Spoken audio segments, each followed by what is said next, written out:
All right, I'd like to welcome everybody to the Studio City Neighborhood Council Homelessness Committee meeting on November the 8th. We appreciate you guys being here. It's election day. You are overachieving at your civic duty by being here, so thank you so much. I will try to keep it brief at the beginning so that all you nice folks who have come here to speak to us can move forward in your night. I will just do the roll call really quick. Ira Gold. Here. Jeff Hartwick. Here. Marcia Campbell. Here. And Julie Houlihan.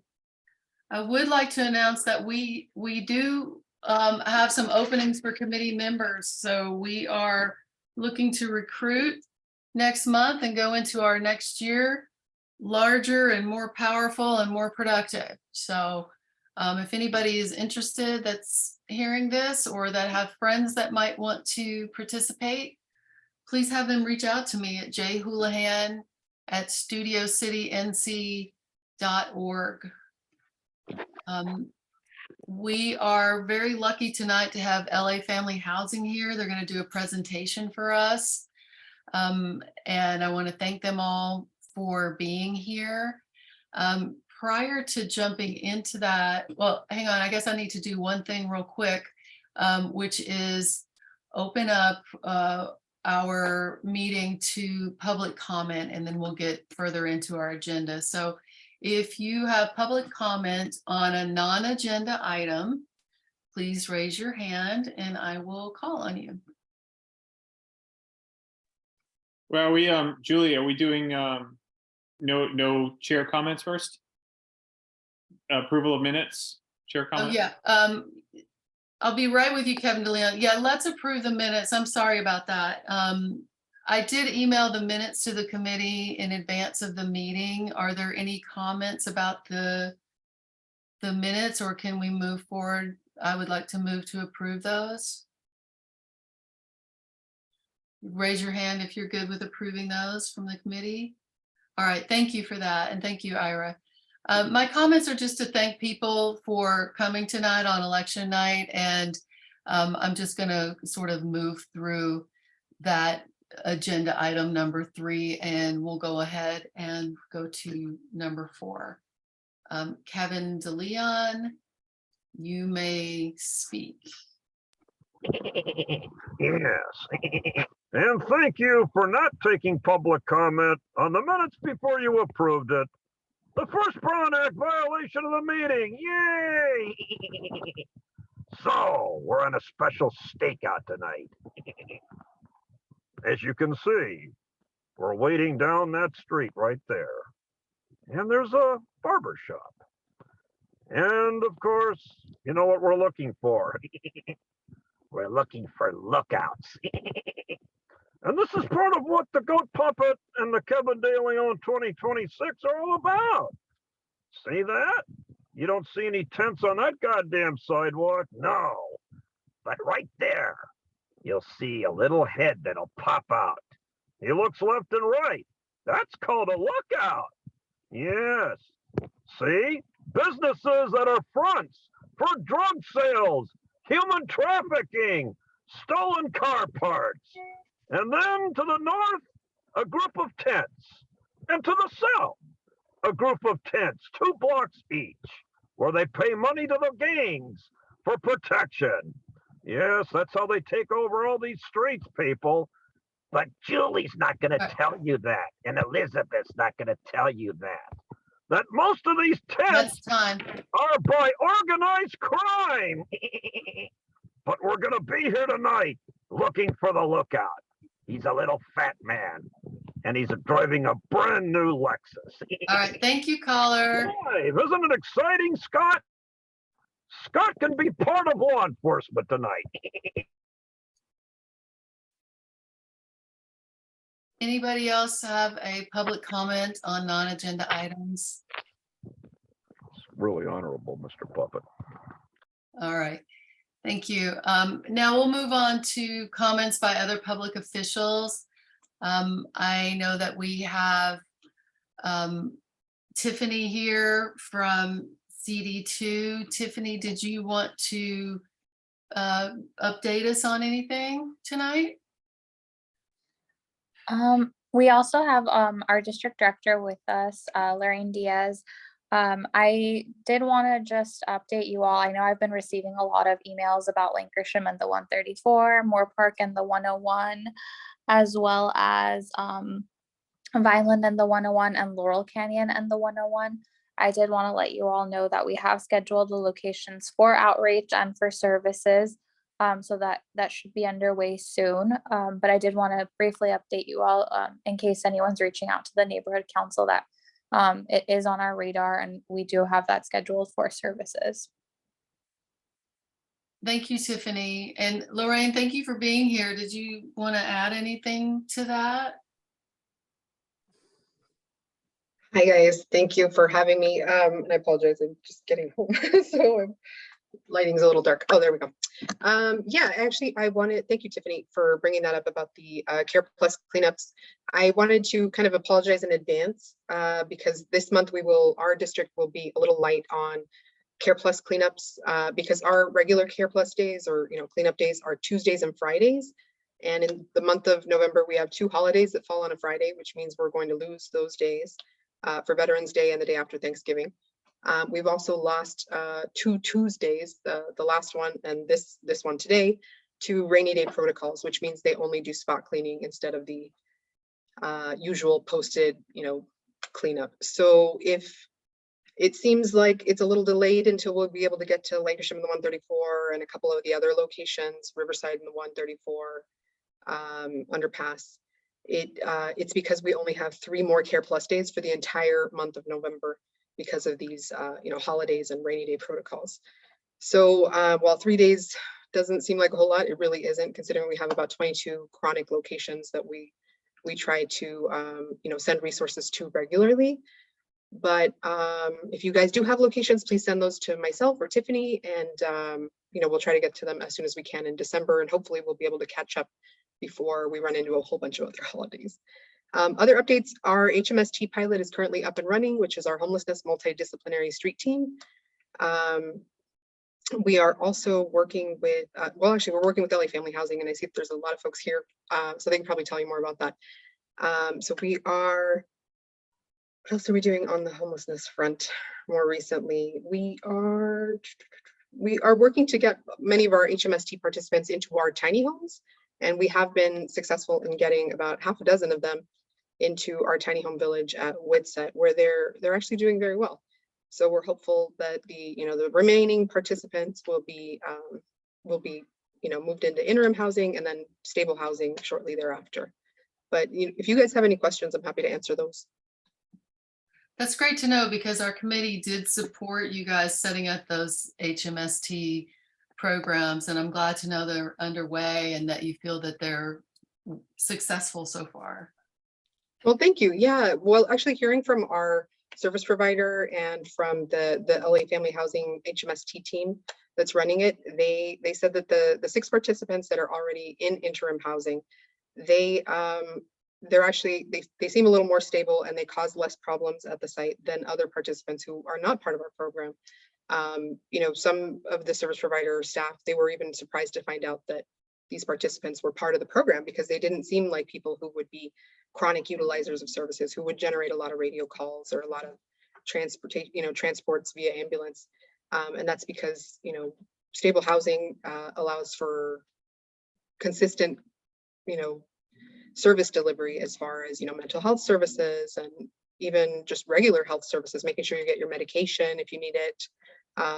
There's a lot of mental health benefits from stability. And so we're seeing those benefits in the participants who have already agreed to move into housing. And then our teams are working regularly with those that are still outdoors, but are, not yet ready to move indoors. Can you give us an idea of how many teams there are and what their schedule is like, who they're able to meet with? So our HMST team is different from the multidisciplinary street teams. Our HMST team is a pilot. It's made up of 4 individuals, I believe. who it's just one team of 4 individuals. Each one of them has a different specialty. So an outreach specialist, substance abuse treatment specialist, I believe clinical social worker, and I always forget what the 4th one is. One with lived experience, but I think that's the outreach worker. So the 4 of them are out about 5 days a week. And that schedule varies because we have asked that they do some weekends. But their schedule also, is a little flexible because since there's 4 of them, it's, as needed, and depending on the participants, if they're not able to find them in the daytime, sometimes they switch their schedule to the afternoon so that they could try to have, a little more flexibility as far as finding some of the participants. And I say finding them because we know who they are, but we have, had trouble locating some of them. We started with a list of about 100 people. We narrowed it down, and we found that some of the, just to show you the critical need of this program, we found that some of the participants that we had, thought would make good candidates for this program had already passed away in the months from when we created the list to when the pilot actually launched, because these are, the most critically ill. And so we do have a list of about 26 people that they've been able to find. And, some of them, as I mentioned, have been moved into housing.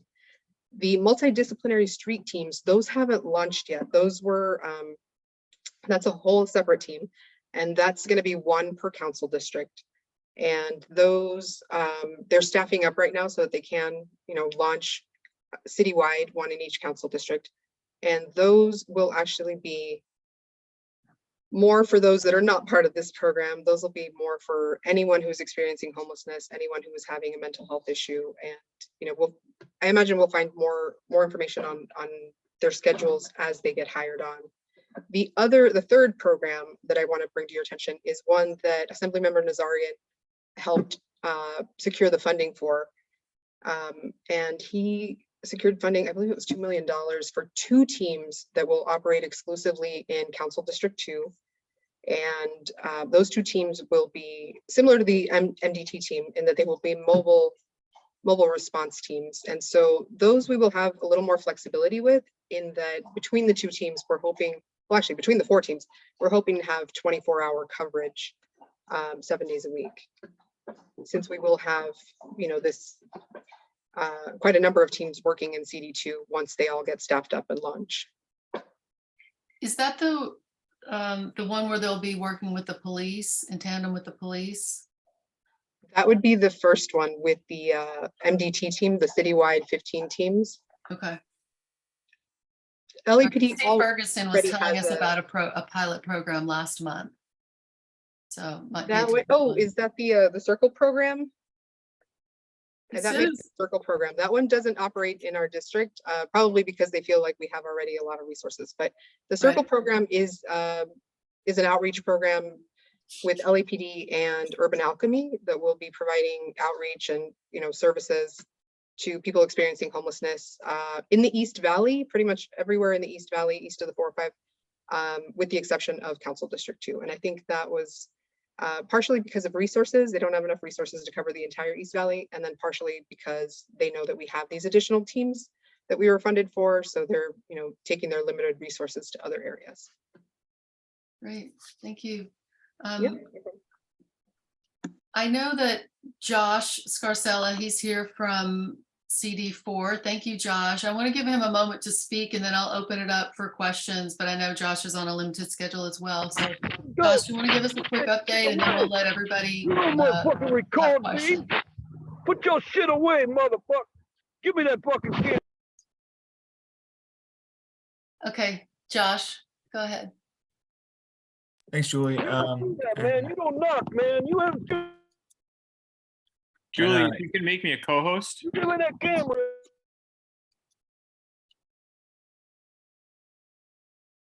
all right, I'm gonna try again. Yeah, I just wanted to thank you, Julie, for having me, and thanks for the updates from CD2.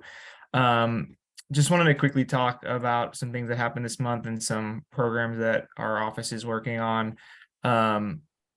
We did with LA Family Housing Support, and it's good to see so many familiar faces on here from LA Family Housing. We did have a support day on October 25th at the Unitarian Universalist Church in Studio City. I think I mentioned that in the last meeting.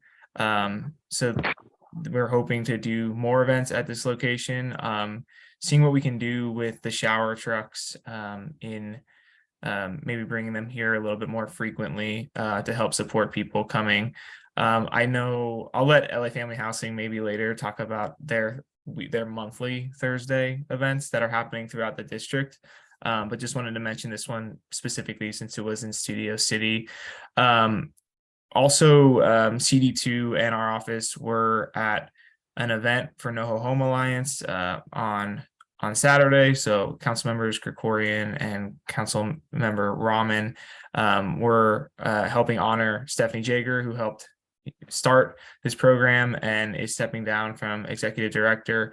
NoHo Home does great work at the Unitarian Universalist Church on Moore Park there with their Tuesday drop-in center, and we also work with their teams on outreach in our district, in our district, the valley portion of our district, including Studio City.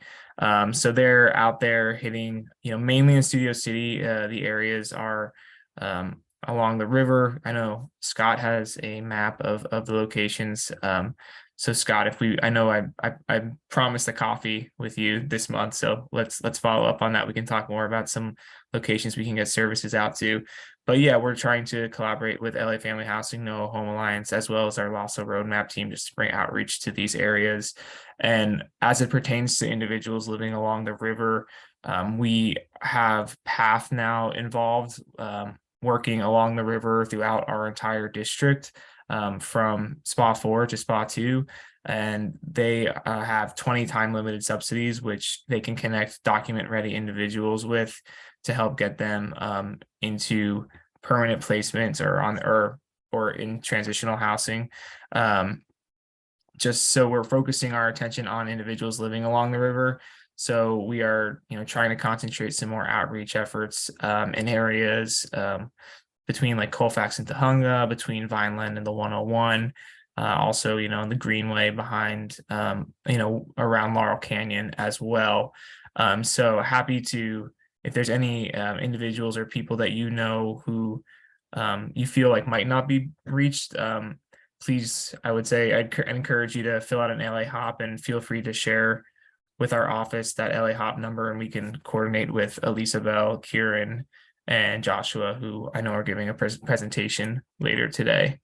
One last thing, and this is just more of like a district-wide thing, is that we are the Highland Gardens interim shelter, which is in Hollywood. It's a hotel that was part of the Project Roomkey. The funding for Project Roomkey ended, so most of the sites have ended or demobilized at this point, which means people have had to go into permanent housing or offered other interim sites. But we got funding last month for a 3-year extension at this location. It will not be technically part of the Project Roomkey I guess iteration of this interim housing site, but we are hoping that some beds will open up, which will allow us to ideally get some individuals throughout the district indoors. And, we're hoping this, once we get to full capacity, which will be over 140 beds, we're hoping we can get a lot of people who have been waiting and are interested in finding shelter and eventually permanent housing, get them indoors there so they can work with a daily they can work with daily service providers, case management at the site to hopefully eventually find permanent housing and other services that will help get them back up on their feet. So those are some of the things our office is working on, and happy to answer any questions regarding Studio City. Thank you for that, Josh. That's a lot going on. I will go ahead and allow the community to ask questions, and then we'll go to committee. May I ask a question? Yes. I don't have a hand to raise on my computer, so that's why I spoke out. My name is Jonathan. May I Okay. proceed? Okay, thank you. My questions are directed at Lorraine Diaz. Is she still here? Looks like it. I'm still here. Thank you.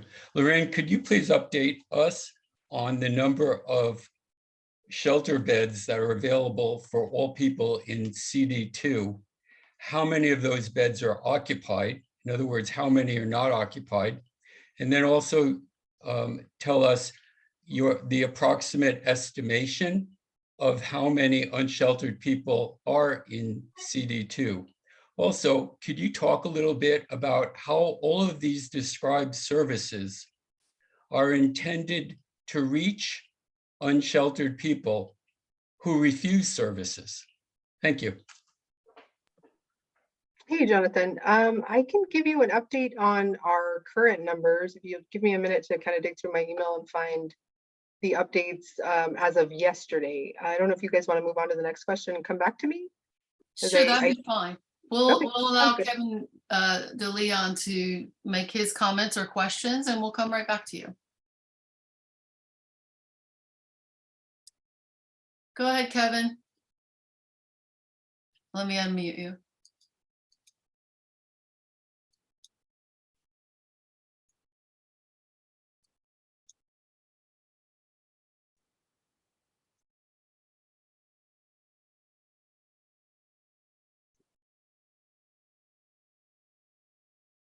I'm having a problem unmuting him. I'm hitting the button.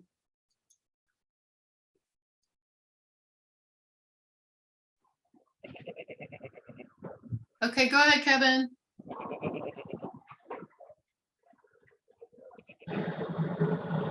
Kevin DeLeon, do you want to make a comment or ask a question?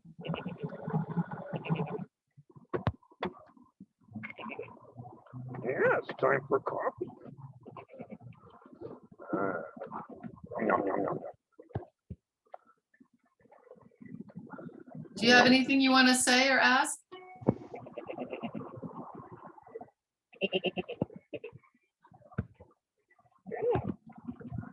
Okay. Go ahead and we'll move on. All right, Lorraine, if you're ready, I think we're ready for you. Or if you need a moment, that's okay too. No, I'm ready. So you wanted the occupancy numbers for interim housing sites for Chandler, which is located right across the street from North Hollywood Park. Their total bed capacity is 75. Right now, we have 65 people in Chandler. So that means that our units are actually full. The 10 remaining beds, because this is the bed count, not the unit count. The 10 remaining beds are people who haven't been matched with a roommate. Some of those may include ADA units, which are single occupancy anyway. So we have about 10 beds at Chandler. At Alexandria, we have total, so maximum capacity is 200 beds. It's about 103 units. And we have 135 beds occupied. We do have some vacant units there. We have a little less than 10 vacant units. Some of these, about 5 of these are set aside for our HMST program. So we have about 6 vacant units at Alexandria, which would lead to about a dozen beds.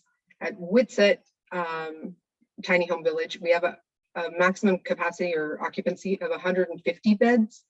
Of those, 130 of them are occupied. We do have, again, 5 units set aside for our HMST pilot. And we have an existing 6 people who are part of our HMST pilot there already. For Raymer, maximum capacity is 85, the recompressed capacity. So Raymer is bridge housing, not Tiny Home Village. Maximum capacity is 85, and we are at 79 beds occupied.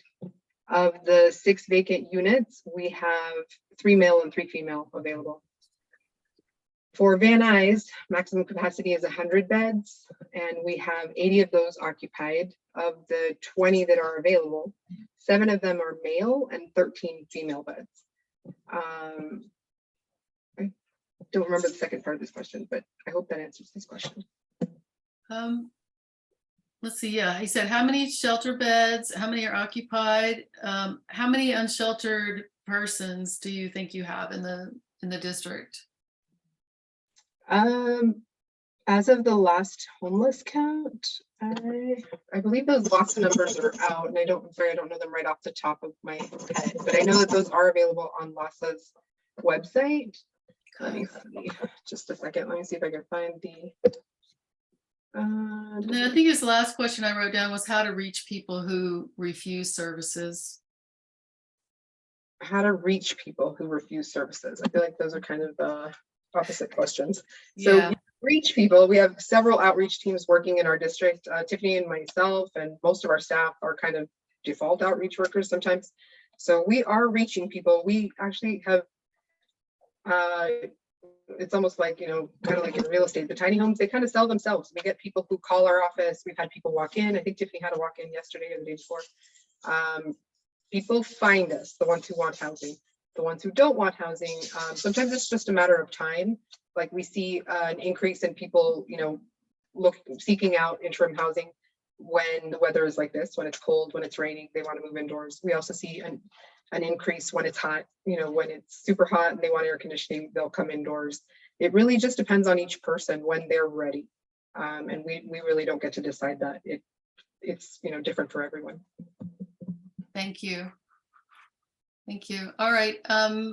Anybody, Ira, I guess I'm going to turn to the committee. Ira, go ahead. Great, thank you. So this would be also to CD2, but this will also, I'm sure, affect CD4 as well. So, and apologize in advance. Sometimes I could be a little intense, but I mean it in a constructive fashion. So I understand what you're saying about sometimes it just takes time for people who don't want services to get services.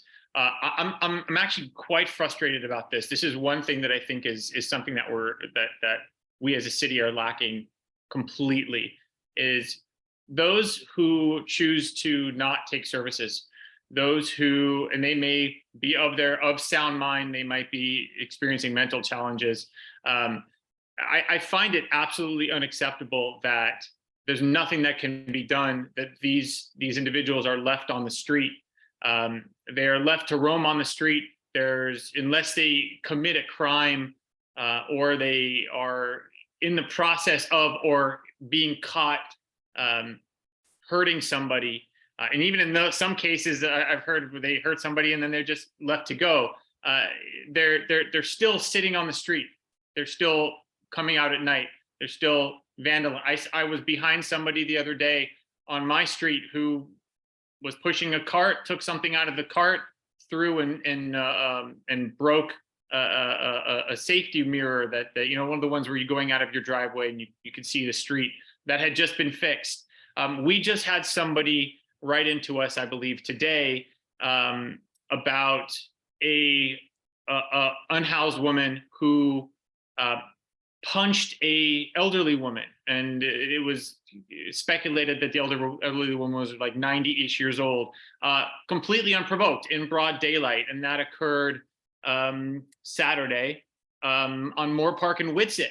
And the issue, and this is something that I'm kind of getting at, and Lorraine and anybody in CD2 or CD4, I'd like to plant the seed. One of the main issues about that is that when the police are called, sometimes even 911, I've sat on hold on 911 waiting for somebody for 20 minutes twice this year, before just saying, forget it, whatever happens, happens. I've called the non-emergency number and been on hold for over an hour not getting anybody. In this particular case, the person that wrote into the council said that they had called 911. 911 20 minutes later sent a dispatch. By that time, the person who committed the offense was gone. An hour or two later, that person came back to the scene, and 911 was called, I believe, again. I might be getting the details a little off. And then they called the emergency number, the non-emergency number. The non-emergency number, they were on hold, they said, for an hour and 20 minutes, give or take. The point is that the people who are refusing services, or the people who are still left on the streets, it's not safe for them or for those who are around them. And I would very much like more to be discussed publicly about what to be done about these individuals. I'd also like you, in the different council districts and the different council offices, if there's a way that we could set up a different type of hotline when the police hotlines are failing, I think that would be an incredibly useful tool. And I think I've spoken enough. Thank you very much. Would anybody like to respond to that? Lorraine? I did get that same email, Ira, so I understand your frustration. We forwarded that to our counterparts in Council District 4 because it appears that that incident did happen in their district. However, I share your frustration with the 911, and the non-emergency line. I don't know if you guys want the whole explanation on how that works. It's basically one call center in the West Valley that has, I don't know how many operators they have at one time. Let's just, I'm going to make up a number here. Let's say that they have 30 operators. They're all in the same room and they kind of split the room regularly. They split the room as not physically, but just kind of like this half of the room will handle non-emergency, this half will handle 911 calls. As the 911 calls start to get busier, because there is really no set time that, you can say, okay, 911 call takes 3 minutes or 10 minutes or 40 minutes, because each call is different. If they have to coach someone through CPR, or if they have to figure out, what's happening or where they are, that call may take longer. It may be more intense. So what happens is they start moving some of the ones from the non-emergency side onto the 911 side. So if you are experiencing long wait times on the non-emergency side, it's because all of those operators have been flipped over to the 911 side, which tells us that either there's a lot going on in the area, there's a lot going on in the valley because this call center is for the entire valley, or that there are a lot of people calling 911 that could have been either a non-emergency call or could have, in some cases could have even been an online police report. So we're working to educate the public about what is a 911 call and what isn't. If your car was broken into and they stole your stuff, but they're no longer there, that's not a 911 call. That's actually an online police report. They're because of our low staffing levels at LAPD, just because of retirements and attrition, and we're hiring as fast as we can. We just had a hiring expo last month, but they do have very low staffing levels at LAPD right now. So I would encourage all of you, and we can have a whole separate conversation about that, about what is a 911 call, what is an online report, what is a 877 Ask LAPD. But a lot of that boils down to that we just don't have the staff, the number of operators. We don't have, the resources are just kind of limited right now. So we understand the frustration. I've had the same thing happen where it's kind of like, you're trying to get through to 911, but this other thing is happening. Or, we see this sometimes with fireworks calls, that they'll inundate the 911 side because they're not getting through on the 877 Ask LAPD side, and then the real 911 calls go unanswered. So it is kind of a, it's at your discretion what number you're going to call, but we want to kind of choose wisely so we don't tie up resources that are limited to begin with. I feel like there was another question somewhere in there, but I don't remember what it was towards the beginning. Ira, was there any part of that I missed? It was basically, it was more of just a seed planting of, I'd like not just maybe there's kind of some kind of a voluntary and mental health. Was that it? About? Yeah, the issue of people who are not accepting outreach, who are just left on the streets and are committing crimes and are just kind of left to their own devices because they can't, what can be done about that? It's just a seed to plant. And personally, I'm getting a lot more frustrated because I'm encountering that almost on a daily basis now. And there's really nothing that can be done that I can see. So thank you. Jen, would you like? Oh, go ahead, Julie. No, go ahead and respond. I wasn't sorry. Sure so I understand your frustration with the mental health and people not accepting services. Oftentimes we run into the same issue where because of their mental health challenges, it really doesn't allow them to accept services. Unfortunately, our laws at the state level don't allow us to very easily involuntarily commit people. And we see that in the housed population as well. We've had, very despondent parents come in and say, hey, my adult child is on the street. I can't have them living with me because they're not very mentally stable. and now they're on the street. I'm not able to get them committed. You know, the state of California has a long way to go as far as, you know, changing laws on mental health care and conservatorship. But I encourage you to continue to advocate at your state level, at your county level, especially because the county is the one that is responsible for providing mental health services. I know that at the city level, we've had, you know, some delays and some challenges getting the county to send those mental health services out. And so unfortunately, you know, we're not just going to wait around for the county to step in and really do what it was supposed to do, and which is this mental health component. You might remember, I don't know if you were on the call earlier when we were discussing the MDT teams and the HMST teams and the additional teams that Assemblymember Nazarian's office funded. All of those things are city resources that we're putting out there to fill this gap that is created by, you know, the lack of mental health services at the county and state level. So we are, you know, doing what we can with the resources we have, but there are a lot of things that need to happen kind of at the higher ends of the food chain, changing laws about, you know, involuntary commitment and, you know, making sure that those mental health resources are there, because right now they don't really exist. Right. Jeff, you have a question? Yes, good evening. Two quick questions for Josh. One, there's appears to be a new encampment forming on the west side of Whitsett at the 101 freeway. There's some furniture there, and I see about 3 individuals hanging out there at night consistently now. I I think just want to Josh, know if I think Josh took off. Oh, he did? I'm still here. I'm sorry, Okay. my power went out like Oops. when you know, during and then I jumped back on, but I can hear you. That's you. I Okay, can help sorry you. to interrupt you, Jeff. Okay, Josh, did you hear my the beginning of my comment? Yeah.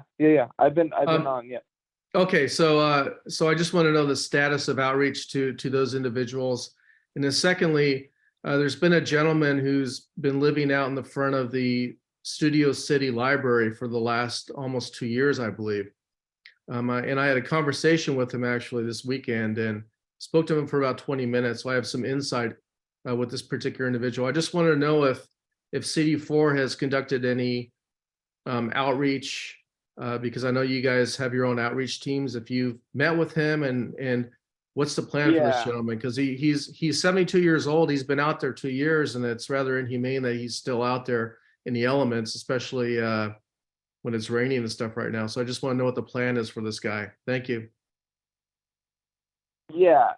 Thanks for the questions. Yeah. Regarding Whitsett, you know, that's an area that, you know, we've seen encampments come and people set up encampments, and then we've seen people leave. So it's kind of ebbs and flows. I know it's an interesting area, you know, just given like the different boundaries on the different sides of the river and also the different sides of Whitsett for the county supervisorial districts. But I do know recently there has been some Caltrans cleanups there. But I know I know that, you know, I've heard, this is the second time I've heard that there's an encampment, I think like just southwest of the 101. So I think I know the location, and I might know the individuals based off of what I heard. So it's up to our office to then just kind of coordinate with LA Family Housing and since they're the spot to service providers and do a lot of the case coordination.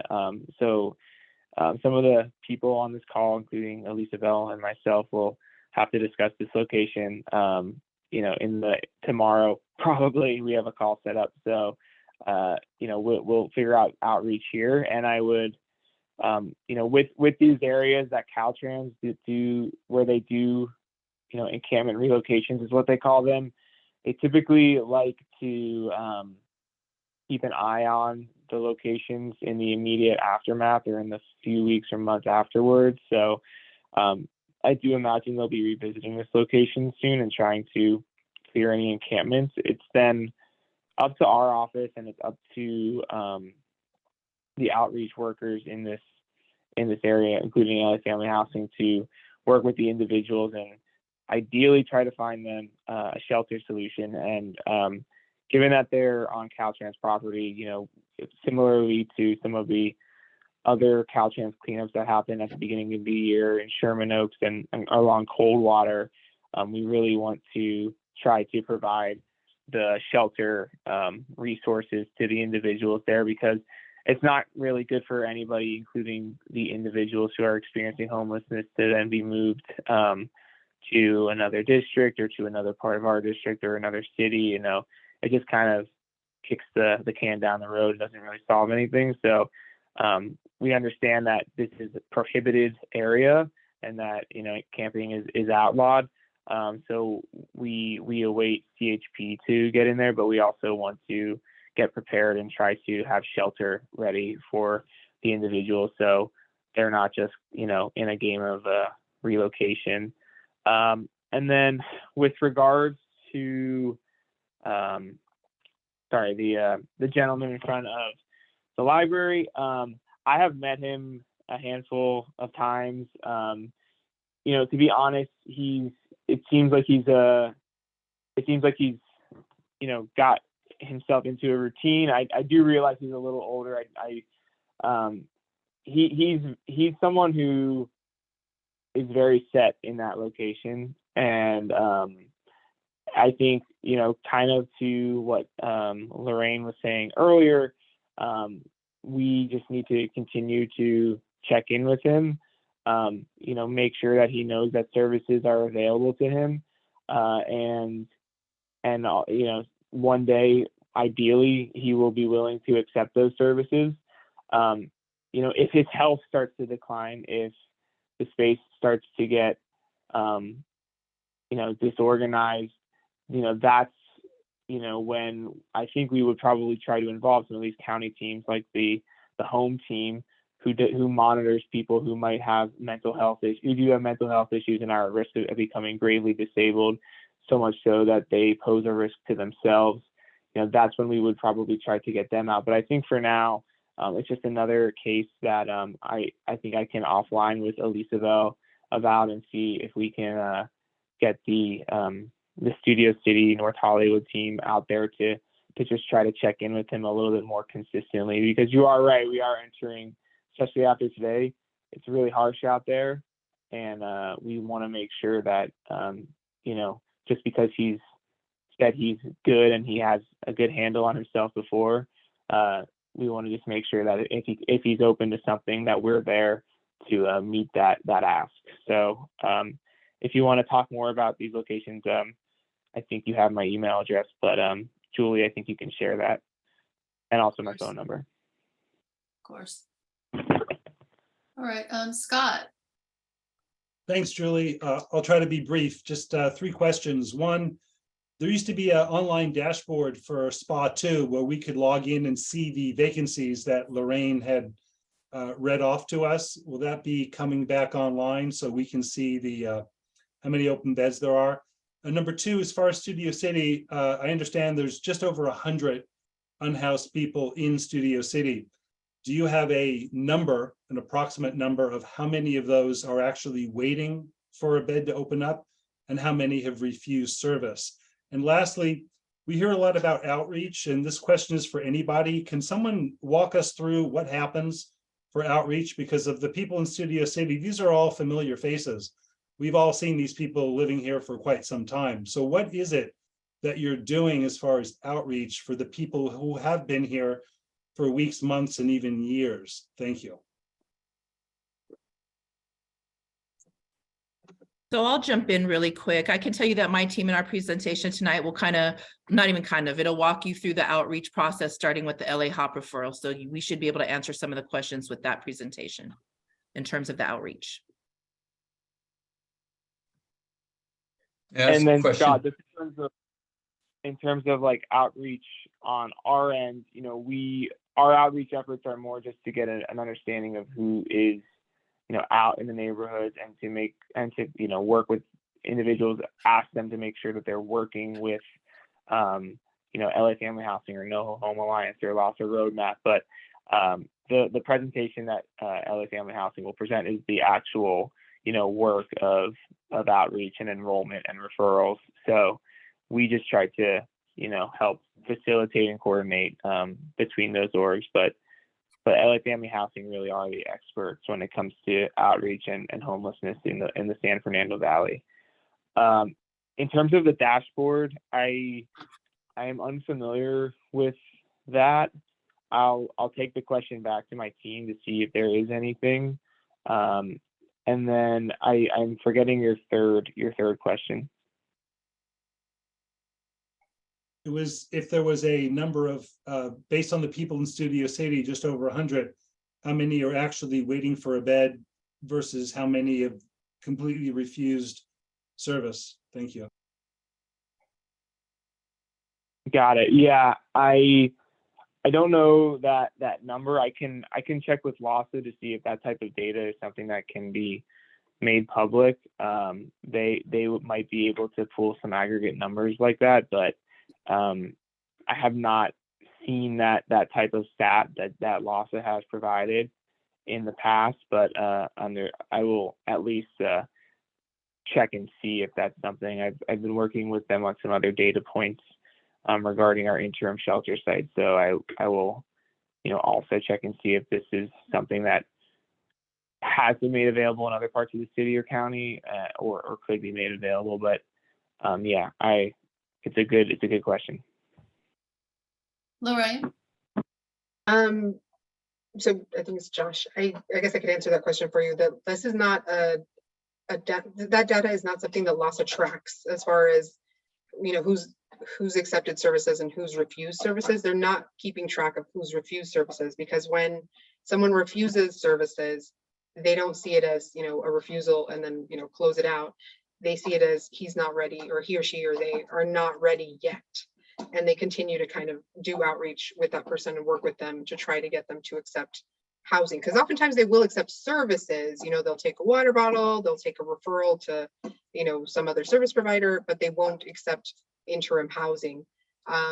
As far as, how many people are waiting for a bed, Scott, I think that was your question. How many people are waiting for a bed? You heard the availability. We do have quite a bit of availability, not a ton, but we've got, at least 10 or 20 beds, 10 to 20 beds at each site. And those beds, tend to fluctuate, but we do have availability at all of our sites. So if they're refusing interim housing, sometimes what we find is that they don't want a cubicle at, bridge housing. They don't want a tiny home with a roommate. They want a motel room. And I think Josh mentioned earlier that the project room key has gone away. Those funds have gone away. So oftentimes they're holding out for something because they've been, told, given misinformation about what's actually available. So sometimes it's that they're, they don't want the options that are available. They're either, they either don't want anything at all, or they prefer to have, a motel room or hotel room or something like that, which is not available currently. I think this brings up a great point that we've heard a few times in our meetings, which is, I'm wondering, are those contacts logged and kept in some type of accessible database?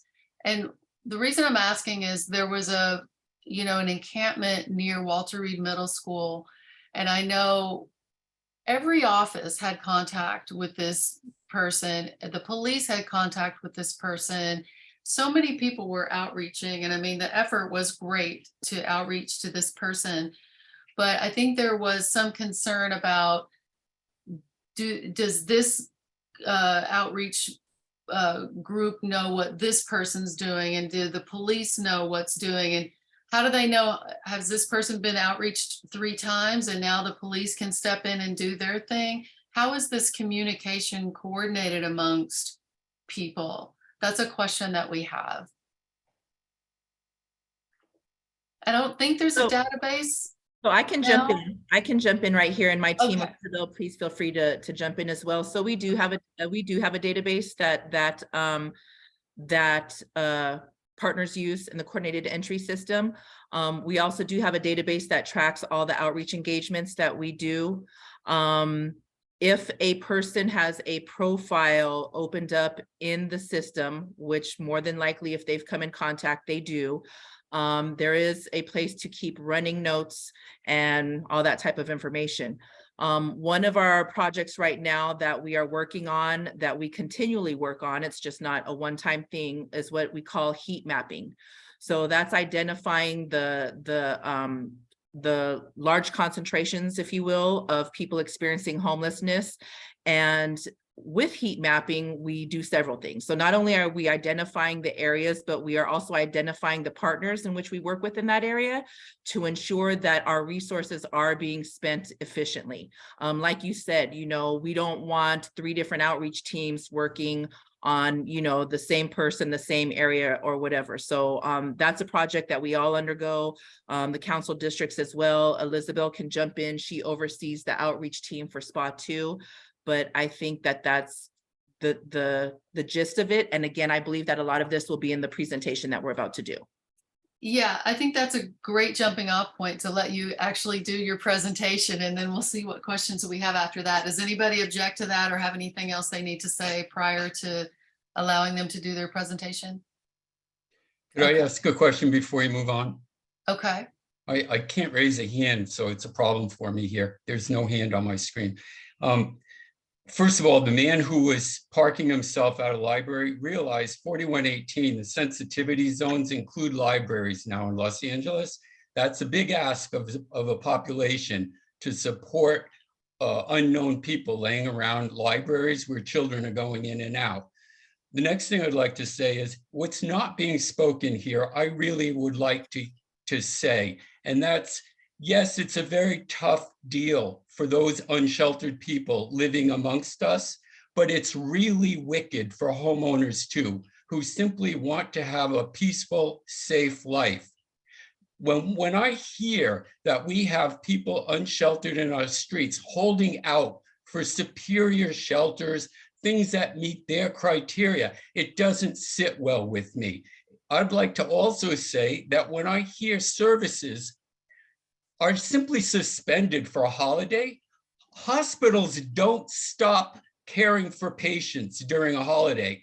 This isn't peripheral services, these cleanups. So when there's a holiday, I'm sorry, but I expect as a citizen that places will be cleaned because it's an imperative for the health of the well-being of the people of our city. So I don't like at all the presentation of our service providers here who are turning our unsheltered people into French poodles who need to be trained and coerced into housing, when that's not at all what we're seeing on the streets. What we're seeing is a terrible, terrible tragedy.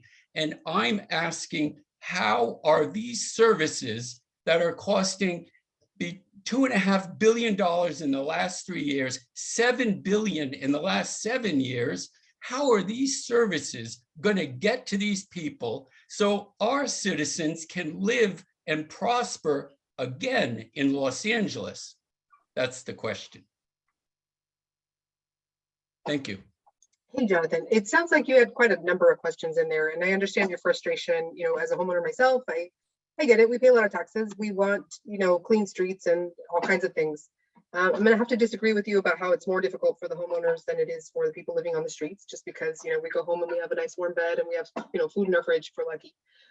The people outside, especially today, a lot of them don't have a choice, either because, you know, they don't know how to access services, or because they don't have the wherewithal. We talked about the mental health issues or substance abuse issues or things like that. So we're not talking about, you know, we're coddling them and making them French poodles and whatever else you said. But we are providing resources. So as far as, you know, what services are available, all kinds of services are available. However, the need is, you know, greater than the resources available. My parents, you know, they're saying in Spanish that cheap gets expensive. You know, you guys have probably seen that in your clothes. You know, don't buy, you know, fast fashion, buy quality. You know, you've seen this over and over and over again. So when people say, you know, oh, how did we get this bad? You know, how did Los Angeles get so terrible? How did we end up with all these, you know, people on the street? I'm going to go back to, and I'm born and raised Angelino, actually born and raised in the Valley. So I know exactly how we got there. You know, I won't give you what age I was because that'll give away my age, but, and that's just, you know, vanity thing, not because I don't want to share my data with you, but I remember that we didn't invest in schools. We didn't invest in preschools, free preschool for all. We're always still against that. We were not investing in programs like, you know, they cut after school programs for kids for years, decades even. And so we do see trends of, you know, groups of generations or, you know, groups within generations that are experiencing more homelessness than other groups. And a lot of that has to do with choices we made way back when. Jonathan, you sound like you've been around for a while too. So those may have been choices that you either made by default at your ballot box at some point, decades ago, or, made by default because you didn't go to the ballot box. So I encourage everyone, today was election day. I hope you all voted, because those choices do matter. They have impacts down the line, which is why these investments that we're making now into, solving homelessness was not an overnight problem. This is decades in the making with zoning laws. And I'm sure Tiffany's told you all about that, how, we weren't building, we were actually prohibiting construction for years and years and years, to where we have this housing shortage. And now we have, rents that are out of control, and, these skyrocketing mortgage prices. So this is a problem that is decades in the making. We're not going to solve it overnight, but we sure are trying. But we appreciate the work that all of you are doing here on the Homelessness Committee, because we know that it's not easy work. And we know that you guys volunteer to, really, and we know that you have a passion for your community and you care about people. So, Councilmember Krikorian and Tiffany and I, we all enjoy working with you and, sharing information with you and working together to collaborate to find solutions in our neighborhoods, because that's what it's really going to take. It's going to take all of us to solve this crisis of our generation. Thank you, Lorraine. Let's get into our presentation. So who's starting this show? All right, Joshua, thank you. I'm going to turn it over to you, and we look forward to hearing your presentation. Thank you so much, Julie. Are you all able to see my screen? Thank you so much. We'll get started. Thank you all for joining us today. Today, we're going to go through regional outreach services. My partner, Kieran, and I are outreach coordinators over at LA Family Housing, and he'll take it off from here. Thanks, Josh. We can go to the next slide, Josh. We're hoping that this presentation answers a few of the questions that came up today. Thank you so much for having us. So we want to just kind of start off with, a little bit of how does outreach work?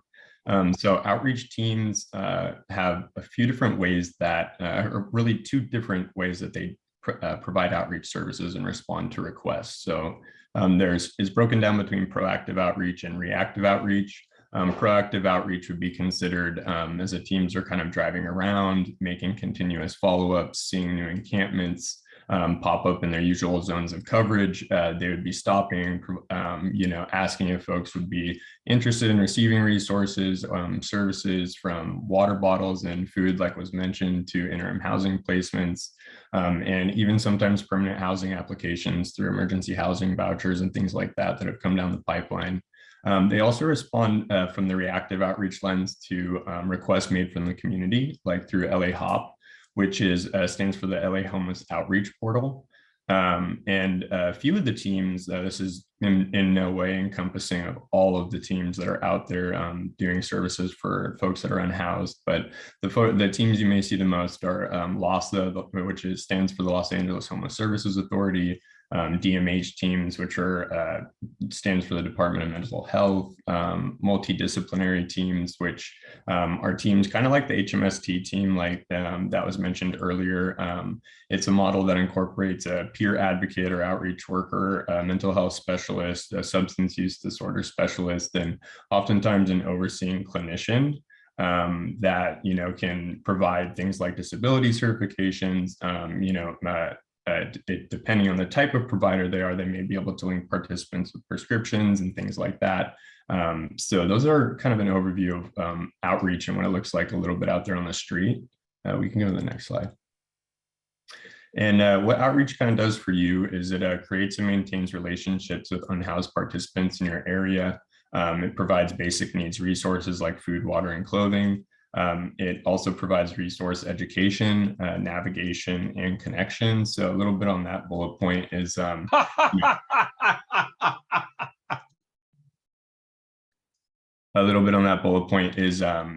education that they're providing. Oftentimes resources are changing, or resources may be attached to geographical locations.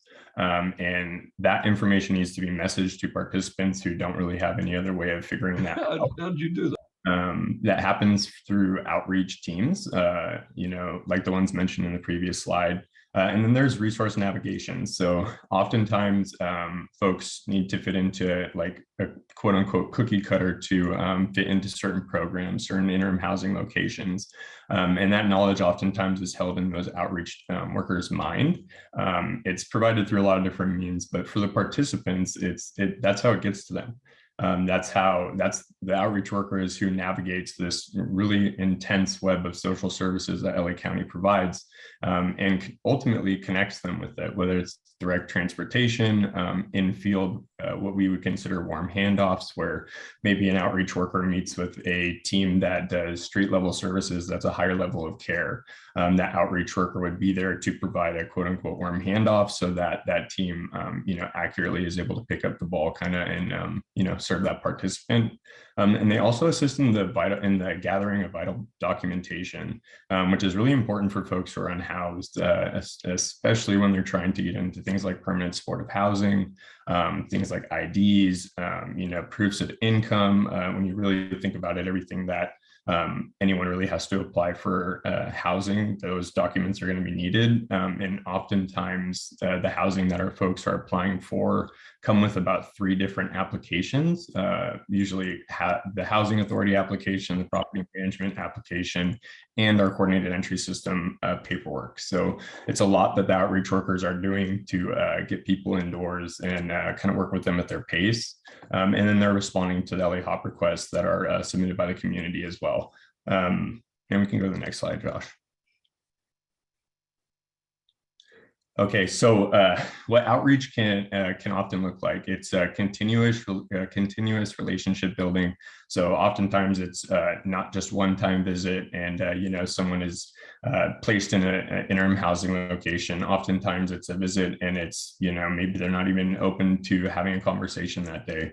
The next visit maybe it gets a little bit deeper, and oftentimes that relationship isn't linear. It can go backwards and forwards based on the experience of each participant, whether they're going through cleanups or enforcement efforts were happening in their area.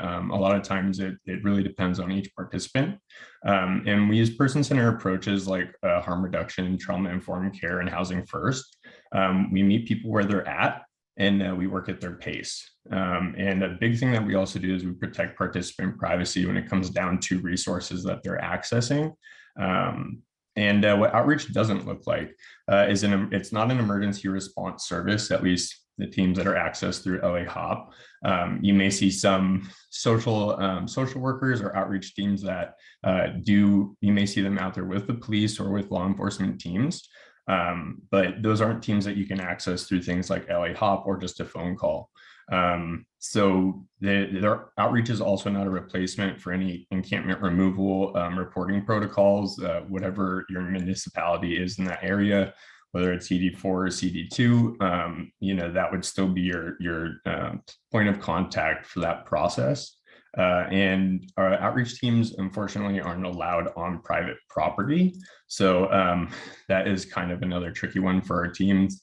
If someone's on private property and there's a fence, or a conversation can be had so that they come out off of private property to have, a service related conversation. Oftentimes outreach teams are doing whatever they can to make that happen, but they're not really allowed to be out there stepping on foot on private property. So, and from here, I'd like to pass it back over to Josh for some information about LA HOP.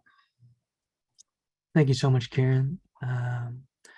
From this point forward, we'll just go into, we've talked about the LA HOP, the Homeless Outreach Portal, and I would just like to go into that a little bit more in depth. Like we mentioned, it's the Homeless Outreach Portal that can be reached at la-hop.com. It'll take you to a welcome screen and we'll go through the entire process in one moment. But first, things to know about the LA HOP.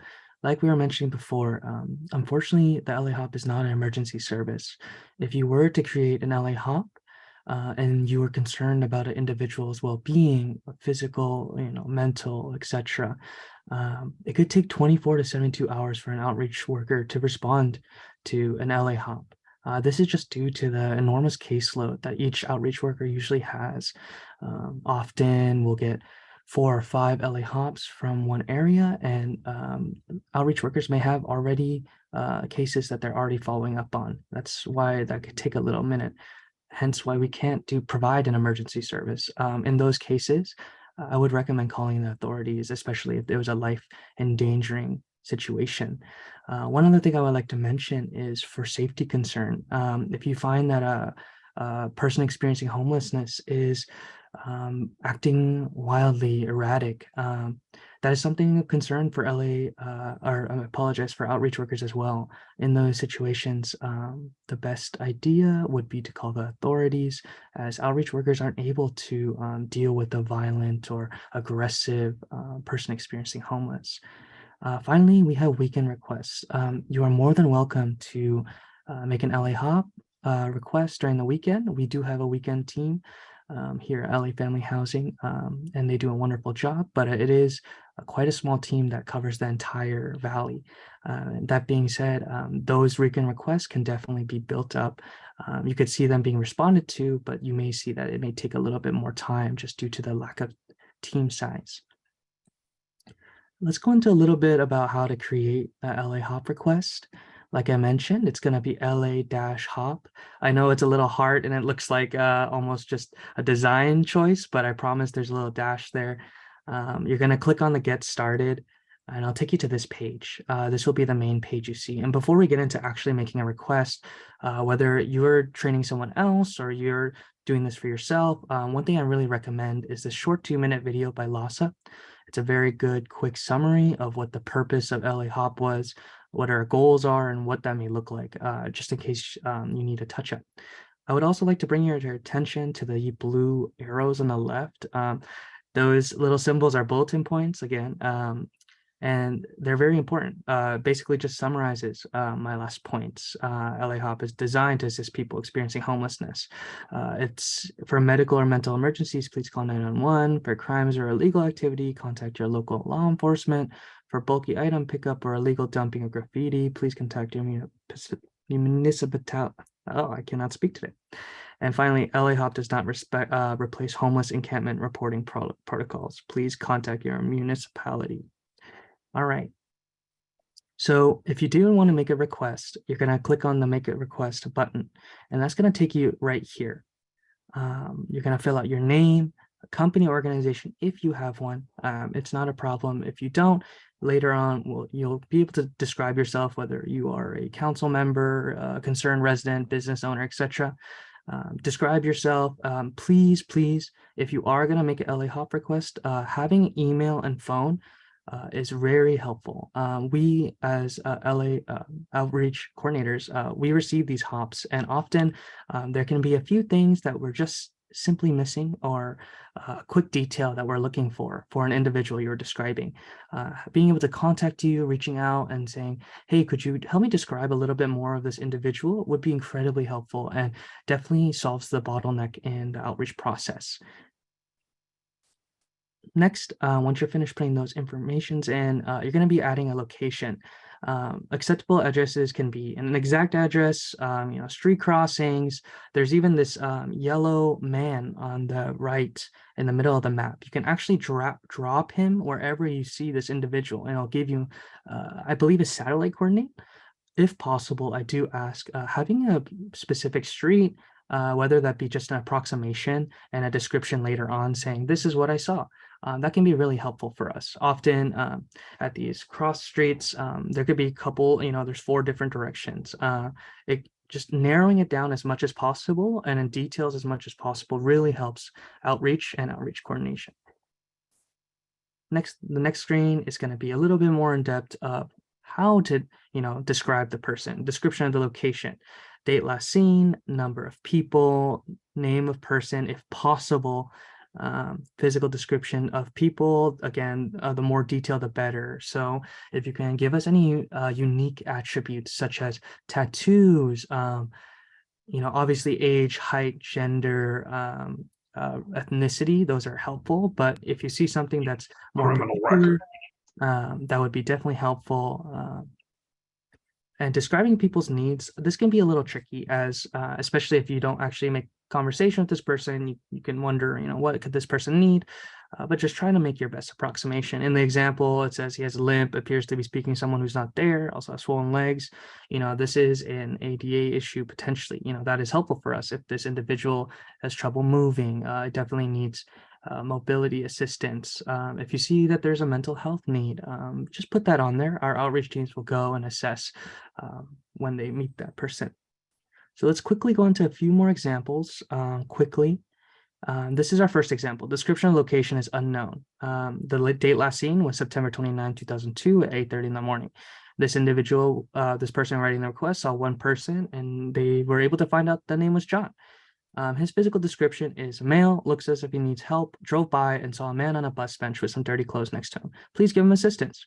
Description of the person, people's needs, man needs housing and access to clean clothing. So right off the bat, the first thing we see on the outreach coordinator lens is description of the location is just unknown. We understand that you could be driving by, you just saw someone, you couldn't remember, but those that kind of information of the description, especially of the encampment of where this individual is sleeping, whether it's a tent or a makeshift shelter, having physical descriptions of color, size, where they saw it, all those are really helpful for outreach to identify immediately, this is the person I'm trying to reach, this is the person requesting services. The next thing I'm going to go down to, everything else looks fine. Description of person. It is very helpful that they're giving us a little bit. It's a male, he has some dirty clothes next to him. One thing I do want to highlight is we get a lot of requests talking about people on bus benches, and the population we serve is very they move around a lot, and we get a lot of these requests that people are on bus benches. One thing that would be helpful here is we saw this person on a bus bench and he was there for a couple of days, or we saw an encampment built there. That would be a key identifier that, this is a location we can send outreach immediately because this is where someone's staying. Things like bus benches or right in front of businesses, often during hours of operation, these people are cleaned up. So unfortunately, by the time outreach makes it out there in 24 to 72 hours, we can easily miss that individual. And, that's not what we want. We desperately want to get this person out of, I see you, I don't see you, trying to make contact, and we would like to give this person services. Let's quickly go into the next example. So description of location that gives the exact address, 8735 Independence Avenue, Canoga Park. They saw on October 4th at 8:30, and they saw two people. They were unable to obtain names. The physical description is individuals were located in the alley next to the shopping center on address.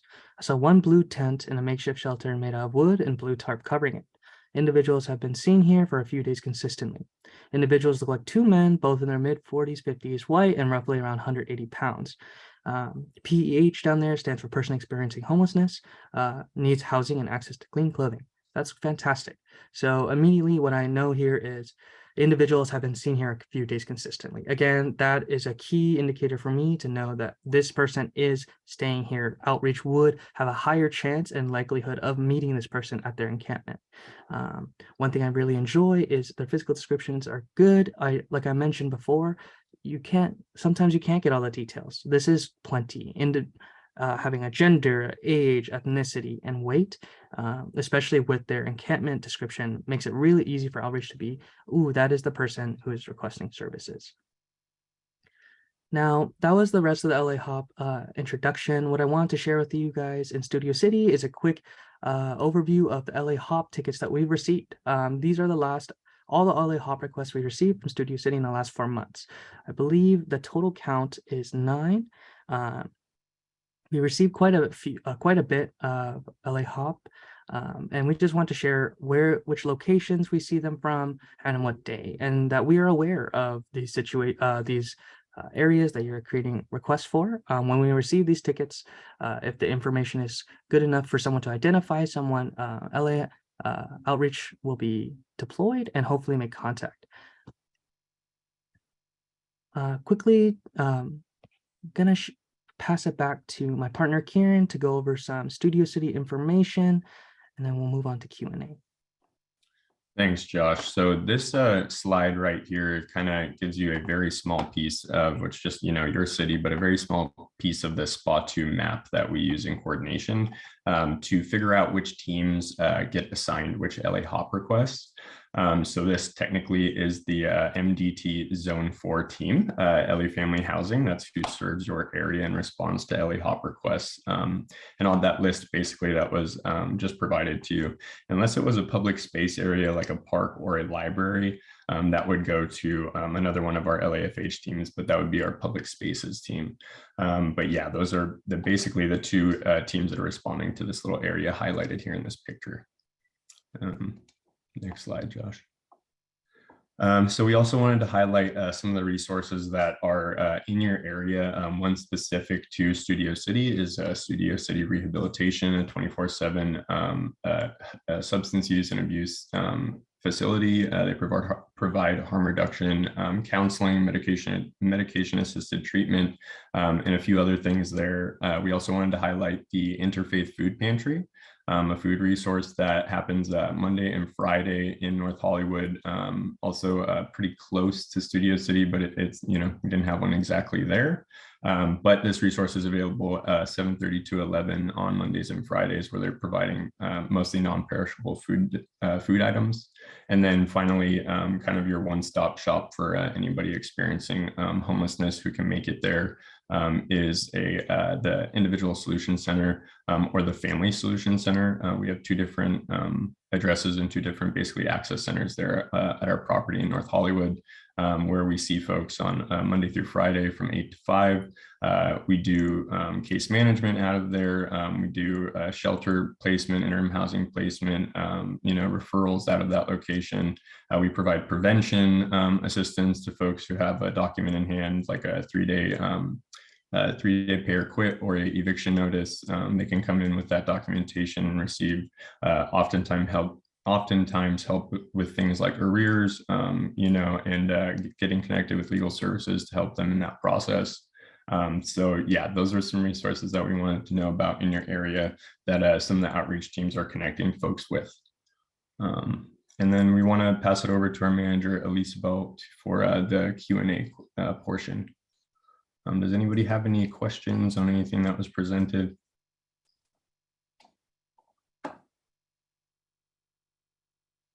Thank you so much for that. I guess I will allow any members of the public first if they would like to ask any questions. I'm not seeing any hands raised. So yeah, do you want to unshare the screen? We can see each other. That's great, thank you. I guess I'll go ahead and start. I have a question. Kevin has his hand up. Oh, Kevin. okay. Sorry, Kevin, I didn't see your hand. Let me unmute you.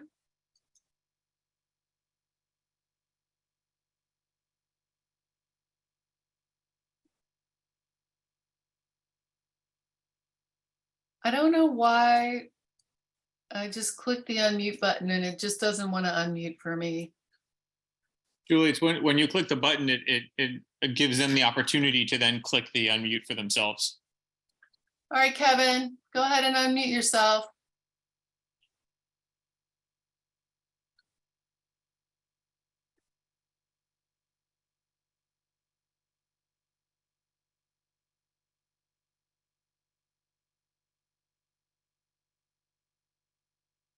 I don't think his hand is still up.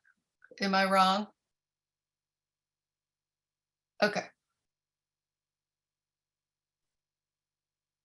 I'm going to go ahead and ask a question. Jeff, I see you. I'm gonna call on you next. I just want to, before I forget, that last slide that you had there, there was a few places that had resources, but there weren't any addresses there.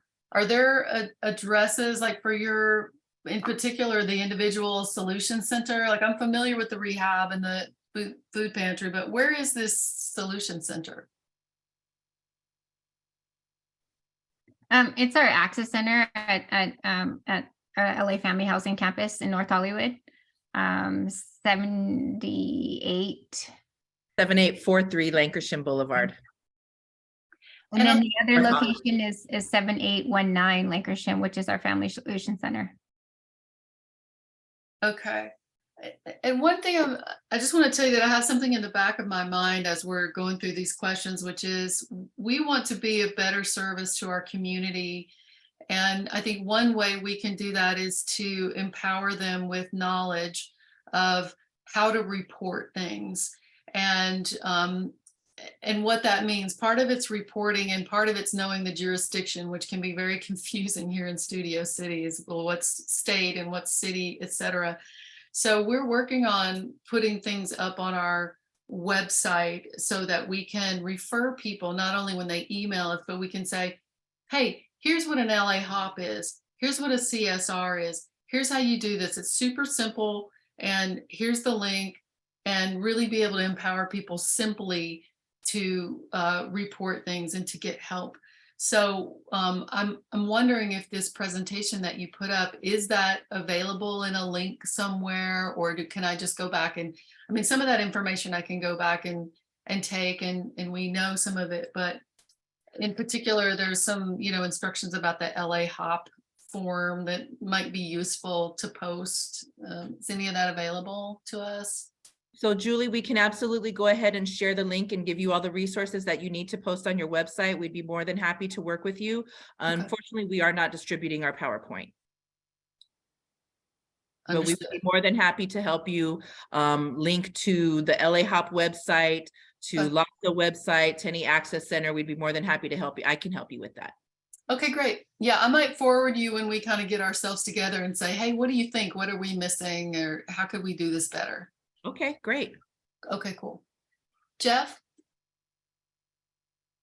Hi, thank you for that presentation. It cleared up some things for me. It's good to go step by step through the LA HOP process. 2 questions concerning metrics. Do you have any idea what percentage of people that receive your services actually go back to the streets, and the percentage of those who actually segue back into the community? And then my second question is, I recently spoke to the LAPD about some of the unhoused people in our community, and he said many of the individuals were from out of state. So do you have any metrics in terms of what percentage of people who utilize LA Family Housing Services are originally from out of state, came here to California, became homeless, then utilize your services? So I guess I just would like to know about those 2 different statistics. Thank you. Sure. Thank you, Jeff. So I can tell you that we do have the numbers. We do track the number of individuals that are in our programs that have returned to the street. I apologize, I don't have that at hand, but I can absolutely get that to the committee. And then in terms of people who are out of state, I'm not really sure if that is something that we track. I can absolutely ask, but I think that it's commonly known in our sector in homeless services that not only are people coming from out of state, but that homeless services or social services in other states are actually saying, go to Los Angeles, go to California, they have more resources. And so obviously we know that raises the number of people experiencing homelessness in our communities, in our states, and it actually stretches our resources. So that is an unfortunate fact. I don't know if we do have numbers on that, but I can absolutely check. Thank you. I appreciate that. Thanks. No problem. Scott? Thanks. A couple questions. As far as reporting for those HOP requests, is there any way for the reporting person to know if the location and incident has already been reported? I think it would be very helpful, especially in our position. We get people, well, did you report it? Did you report it? Do they know about it? Is this the same person who lived 2 blocks away and moved down the street? That's number one. Number two, when you do your outreach and speak to these people, actually back to the report, would it be possible if the outreach worker, if there was a box to check where the reporting person would say that they want to be contacted? So when you go and have outreach with this person who's being reported for service, if there's a specific thing they're doing, turning over the person's trash cans, using their hose, throwing hypodermic needles in the street, yelling and screaming all night, lighting fires, breaking mailboxes and such. The outreach worker would have some of the issues that the local residents or businesses are experiencing with that particular person. And then the outreach worker can speak to the unhoused person about maybe being a better neighbor and report back to the reporting party and say, yeah, we spoke to them and they're gonna not do that anymore. And then lastly, if there are outreach workers from service providers, from you, from the council districts, how many people are actually reporting actual persons that you guys never even had in the system? Because I saw Joshua's screenshot of some of those addresses in Studio City. Those are not new. These are people who are receiving and have been receiving services for quite some time. There were no new arrivals on there. So I don't know. I'm trying to figure out what the HOP request is actually doing. Thank you. So let me jump in and I'm going to let Elizabeth answer after me. But in terms of your last question, kind of like Lorraine was stating before, we can continue to get multiple requests for a street, a person, whatever the case may be. And, when we respond, the reality is that that the person still gets to decide whether or not they want services. I mean, at the end of the day, you guys, we still live in America. People get to just, people have free choice. They do get to decide whether or not they want to utilize services. That's where the relationship building, like Kieran was talking about, really comes into play, because a lot of people experiencing homelessness have a lack of trust with just social services in general, safety nets and so forth. A lot of mistrust with the veterans. So it's really about rapport building, creating those relationships, really getting them to trust that we are going to help them and that we are going to get them housed. I did want to speak on something that was touched on a little bit earlier. And Jeff, you mentioned something about, mental health issues or something along those lines. And I did want to say, it's still very new and it's still forming on the state level and it's trickling down to the counties. But there is something called CARE Court, C-A-R-E. I'm not sure if you guys have heard about it, but that will, the whole idea of it is that it's going to make it easier to conserve those who do have the severe mental illnesses and who are just continually refusing services. And Jeff, I do apologize. I didn't hear the rest of your question, but I know Elizabeth can speak too. I think it was something along the lines of continuing to come in contact with the participant. Is that correct?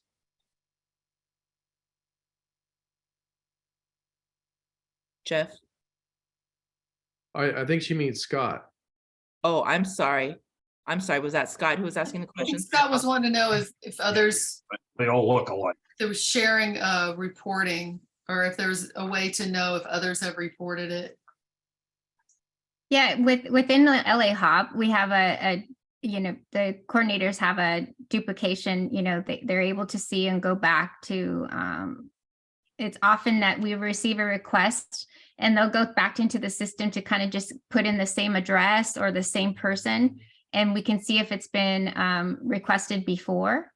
So oftentimes if we already see that the person's in our system, we just connect with the caseworker that is working with that individual. And so that they can just go back out as opposed to sending a whole brand new team out there. Elizabeth, is there any feedback to the person who made the referral? I think that was a question too. All that just gets sent back to the requester is that a team has either been deployed or a person has been engaged.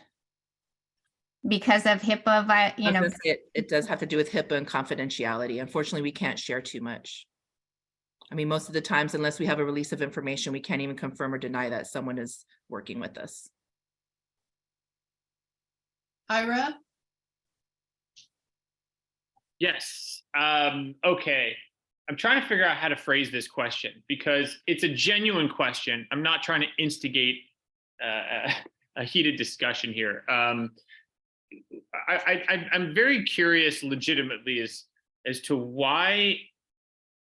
what's different about our areas of Los Angeles in terms of housing demand. Why is there such why are there more people on the streets and much more housing demand here as opposed to places like Agoura, Calabasas, Pasadena, La Cañada, Flint Ridge, Marina del Rey? I mean, I was going to say Beverly Hills, but that's, you know, it's its own thing.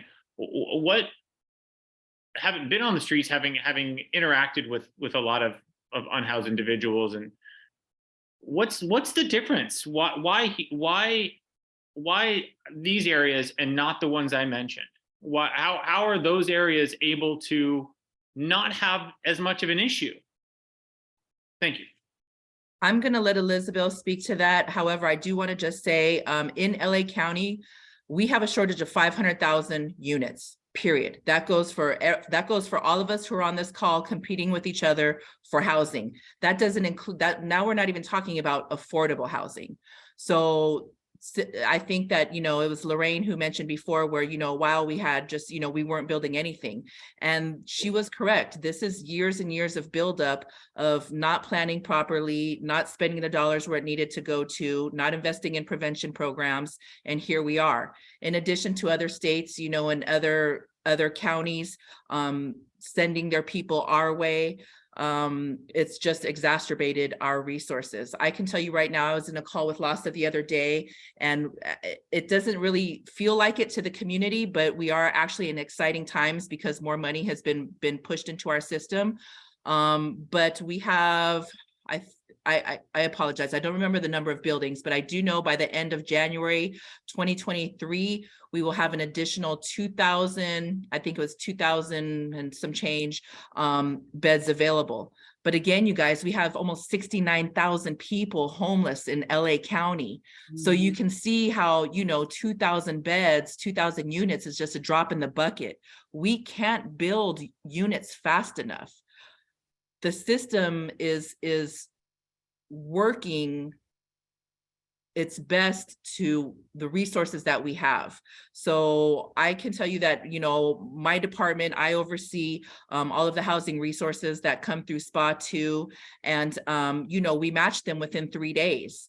But the reality is that there just are not enough, you know, let's not even, you know, and that's not even to mention talking about, you know, our participants who are up against people like me who are gainfully employed, who has, you know, a decent credit score in the whole 9 yards, you know, versus someone who's been on the street and, you know, needs a fresh start or whatever the case may be. I mean, when landlords have the ability to pick and choose, you know, who is, you know, their best candidate, it's unfortunate to say, but most of the times people experiencing homelessness come in last. So that's the battle that we're fighting. Now, in terms of why they're more concentrated in different areas than others, Elizabeth has more experience with that, so I'm going to allow her to speak to that. I think this question came around before, you know, why are so many people flocking to LA County and from other states, from other counties, from other, you know, even other counties in California. I was just out today with the team who we spoke with folks who said that they were from Santa Barbara County. And so it's just the resources that are available in certain areas that are not available in other areas. For example, you talked about Agoura Hills and Malibu. There's not a lot of resources out there. When you come closer to the valley, you know, more North Hollywood, you know, San Fernando, we have a bit more resources that are available. So if people are going to flock a little bit more this way, as opposed to, you know, honestly, there's not an interim housing location in Beverly Hills. So folks are going to flock to where they know there's resources because they all speak to each other. I'm often probably out with outreach 2 to 3 times a week. And we often are talking to folks who are not even from LA County. And it's just because they know that where the resources are, they talk amongst each other and they hear all the resources that are available. So that's why we're seeing people in certain areas as opposed to the more affluent. Did that answer your question, Ira?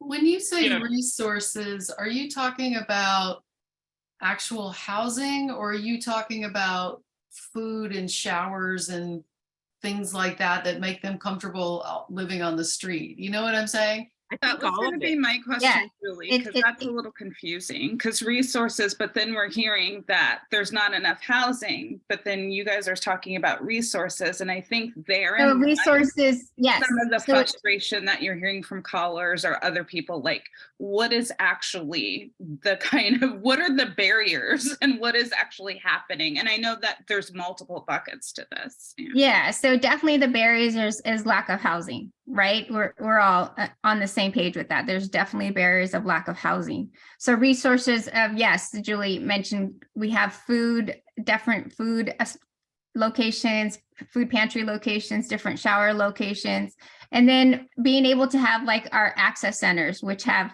that can take people's intake, can take people's information, that can start the documentation process. Those are the resources that I'm speaking of, because there's not an access center in Agora Hills that people can go to. They know they can go to North Hollywood to our access center. So that's the different types of resources. As in interim housing locations, we do have some interim housing locations in specific areas of the valley, which are not in Agora Hills or Calabasas. So that's it's when I speak of resources, it's all encompassing of everything of those Let me things. explain something. And Elizabeth, can you talk about catchment areas too? Because I think that the community is not really aware that that all interim housing is for everybody in the valley. We have, as you know, we have different council districts, which means we have different zones, different catchment areas. So you literally, a person experiencing homelessness literally has to be in their catchment area in order to access that interim housing. So let's say someone is homeless in Chatsworth and we have an open bed, and there's no open beds in Chatsworth, but we have an open bed in North Hollywood. They can't access that bed in North Hollywood. They have to access a bed in Chatsworth. And quite honestly, that's one of the barriers. That's the barrier to, but let me make something very clear. At the end of the day, there aren't even enough crisis beds. There aren't enough interim housing beds. There aren't even enough to house everybody if we wanted to. So it's really just a lack of, and so when we talk about resources, just like Elizabeth said, it's all encompassing. Access centers, people can come in, they can charge their phone, they can cool off, they can get out of the rain, they can get a meal, they may be able to take a shower, kind of recharge themselves to get back out on the streets, if you will. Yeah. And then of course, with that, there's also housing resources, right? So if there is a crisis bed available, if they are in our system and there was alert put out because they came up as being matched to a permanent supportive housing unit, then, so there's really, like she said, all encompassing different types of resources for different types of needs. And if you think about it, if you make a place inhabitable, right? And don't get me wrong, because people experiencing homelessness, they're very resourceful and they do know how to make their area habitable. But, places, the more affluent cities, if you will, if they make it inhabitable, right? Like Elizabeth said, they don't provide access centers. There's no showers, there's no free food, there's no pantries. The police are harassing you all the time. They're taking your stuff. They're, raising your encampment or raising your space, your space every couple of days. Then people do move. And I think that that's one thing to really keep in mind with the Valley too as a whole, is that, people experiencing homelessness are often, oh my goodness, I'm sorry. They often move. They move a lot, So like you said, as of the loss account, and I'm sure that you guys already know that itself is a statistical estimation, right? But the homeless count says that there's 124 people experiencing homelessness in Studio City. On any given day, that could go higher or lower simply by people moving around and meeting other people and creating, because they do create their own communities. Thank you. Julie, may I have a follow-up? Yeah, go ahead, Ira. Okay, cool. Thank you, Tiffany. I appreciate that answer. In the interest of friendly debate, I know that wouldn't that be more specifically about the point about, we wouldn't have enough beds if everybody wanted a bed right now anyway. But wouldn't it be a more valid argument if there were absolutely no beds available in any one of these centers?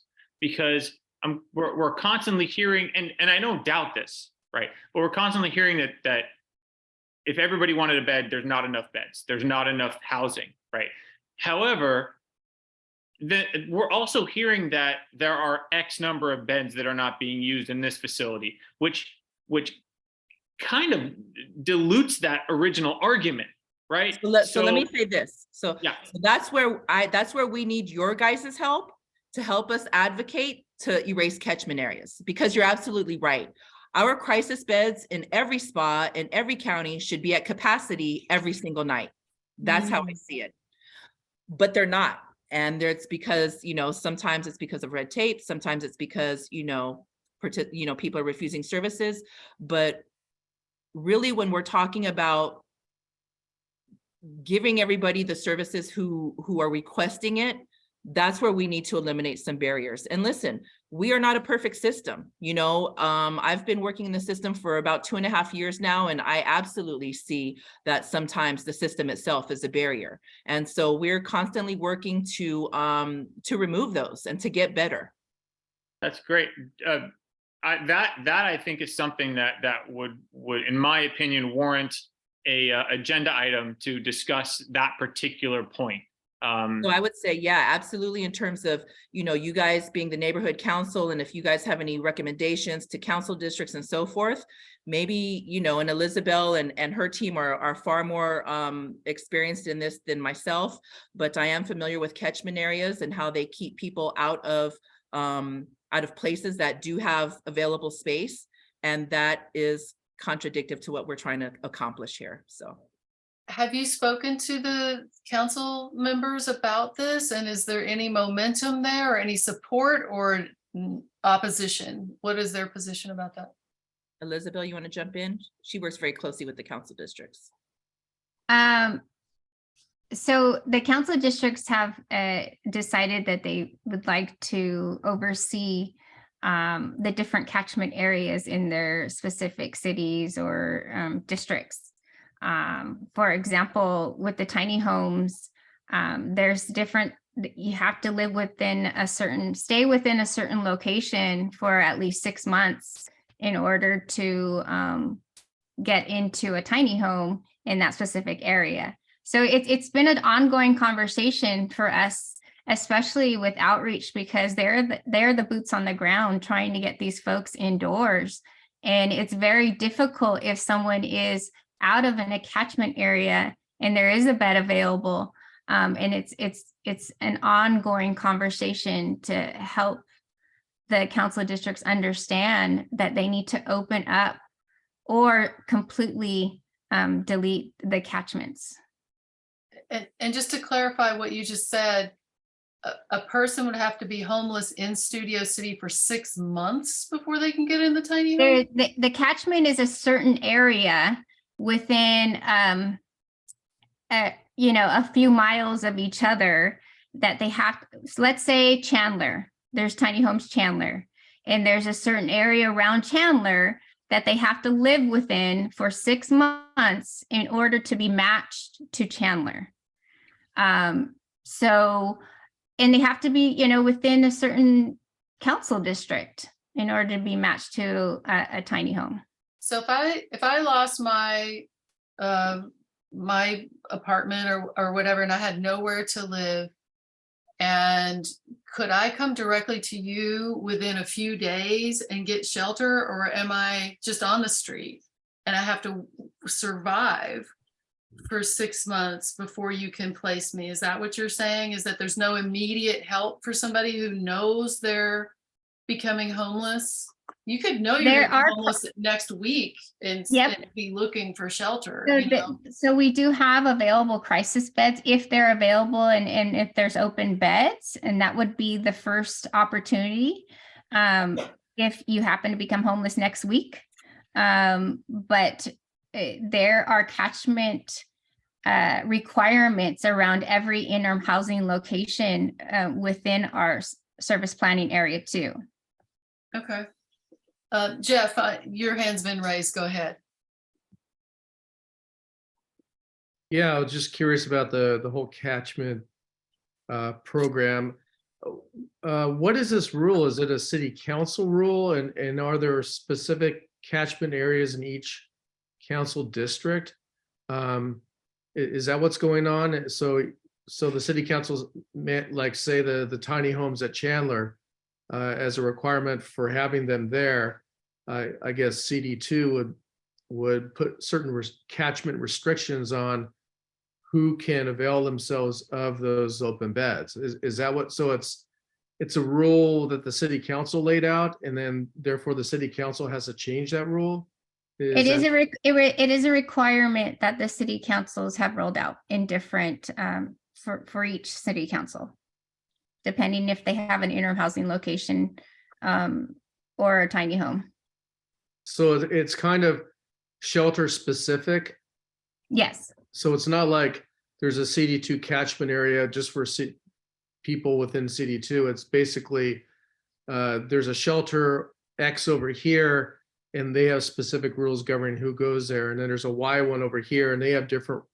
It's kind of haphazard, is it not? So let me tell you, so from what I understand, the whole idea to kind of put in, for lack of a better term, put it in layman's terms, is that the districts are trying to look out for their own people, essentially, right? So if someone in their district or if someone in their area, and Elizabeth, please correct me if I'm wrong, starts to experience this homelessness, that the idea is that they'll have a place for them to go. But again, the reality is that the resources are so few that, you know, any large number would overwhelm the system, the crisis housing site. Like Elizabeth said, you know, people come and go out of crisis housing. From crisis housing, you'll either be moved to an interim housing site, or kind of depending your situation, what the case may be. But, you know, the reality is on any given day, we could have 0 crisis beds available for all of SPA 2. That's all of San Fernando Valley plus Calabasas, Segura. I mean, and that's the sad part. I love that you asked for our help. And I'm just wondering, are there other issues that you would like our help on? I see Elizabeth has a smile. No, actually, that is one of the biggest barriers, you know, in the work that we do, especially with the outreach teams, and there's obviously, you all heard that there's several different outreach teams within the entire SPA 2 area, and just within Studio City. So it's one of the biggest barriers is not being able to have an individual match to a certain location, because they may be 3 streets down from the actual catchment. You know, and it's a constant conversation with the council districts. Absolutely. Let's take this down to small scale. So like how Lorraine was saying, you know, she probably has about 10 beds available total in all her tiny homes. Let's say we have 10 people who are in need of those tiny homes right now, but they're not in that catchment area. They can't access those beds. Now, as a system, how does that, you know, we're trying to house people. As a system, how does that even, you know, so that's an obvious barrier right there. Yeah. And the process in terms of, and I do see some hands, and I will call on you guys in just a second. You mentioned a crisis bed. That's for immediate. I'm trying to understand the process of what a person goes through to get a bed. You have a crisis bed, and that lasts for a certain number of months. And then after that, you qualify for interim housing. And at that point, you might get a voucher for permanent housing. Like, what's the path? Well, there's many roads to housing, Julie. It can, I mean, I'm not sure that we have time to go over all of it tonight, but there's actually, so lots of we have this whole thing, it's like a super highway, a local road. So there's many different roads to permanent housing. But you are kind of correct in your thinking, and that typically it starts with someone coming from the street and going into a crisis housing bed. From the crisis housing bed, they would either go to an interim housing site, right, where they have, they start where I believe it's, Elizabeth, is it 90 days?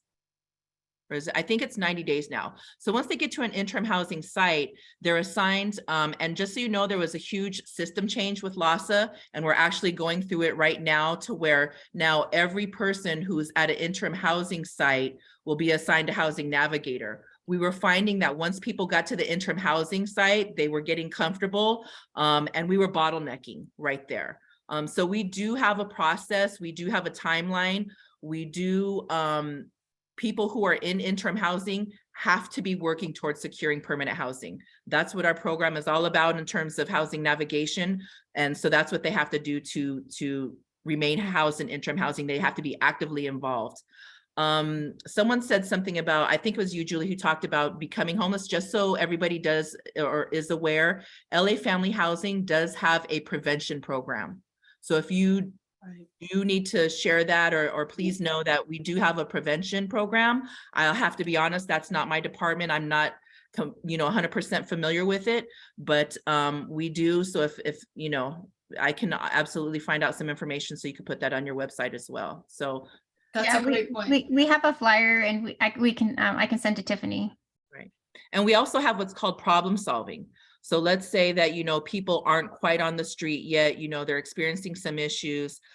We have a problem solving team. They come in, especially, I don't want to say especially, but, oftentimes, people from out of state, they'll say, hey, they told me to come out to LA because there's more resources. I want to go back home. We can actually pay to reunify them. I mean, there's a whole thing, and we have to get in contact and ensure that they'll have a place to stay, that they're not going to go out there to experience homelessness in another place. But, we can reunify them with families. So there's many different avenues to try to get people into a form of housing. Thank you. We have a member of the public who he's spoken earlier, and he's got his hand raised. Jonathan, would you like to ask a question again? Thanks very much. I figured out how to use I know you have a hand. It was me, not the program. I didn't realize it was hidden. In any case, I would like to just read off a sentence or two that explains what this CARE, it's a state ordinance, state law passed or signed by Governor Newsom. It was done under a lot of what we're talking about tonight is that it doesn't all fall under the word homeless. We have people living in the streets. Some are homeless, some are drug addicts, some are criminals, and some are schizophrenic or psychiatrically bothered. So we have a big cross-section of different types of people. And I appreciate all of you who are so dedicated to doing the right thing, the moral thing for those people who need it. But I wish we could balance our conversation to include that portion of the street people who want nothing to do with accountability or participation in society for whatever the reason. That deserves a different response. And Governor Newsom signed this CARE. It's not much. It's for severe mental disorders that can be held against their will at a psychiatric hospital for up to 3 days. It is geared toward a conservatorship. That means huge paperwork, a lot of involved people, not real practical. We can't even get people to sleep in a shelter. We have empty shelter beds because they're holding out for better accommodations. My contribution is, first of all, to thank you for your dedication, for the kindness extended appropriately, but also to invite you up to the plate to siphon through the data. When you say there is no housing, realize I think it was 2020, a report submitted to City Council in which 3 studies were conducted of the housing situation in Los Angeles. It was decided by City Council that the most dependable was that which was provided by the DWP, that arrived at the conclusion that there were 98,000 empty units in Los Angeles. We don't talk about things like this because it's not accommodating for certain agendas. But the reality is we have a growing number of housing units now because of our mismanagement in government. For example, as a landlord, he or she may not be willing to rent out their apartment that becomes vacant now, because if they get a deadbeat, they can't get rid of them because of the moratorium. So we're completely interfering with the natural occurrences of a free market, and we're ending up with a huge problem. Okay, we can't solve it in this meeting, but beware, there's two sides of every story. And I'm asking you to have an open head that homeowners are concerned, as I said before, and Lorraine changed my words, Lorraine Diaz, to say they were suffering more than homeless. I didn't say that.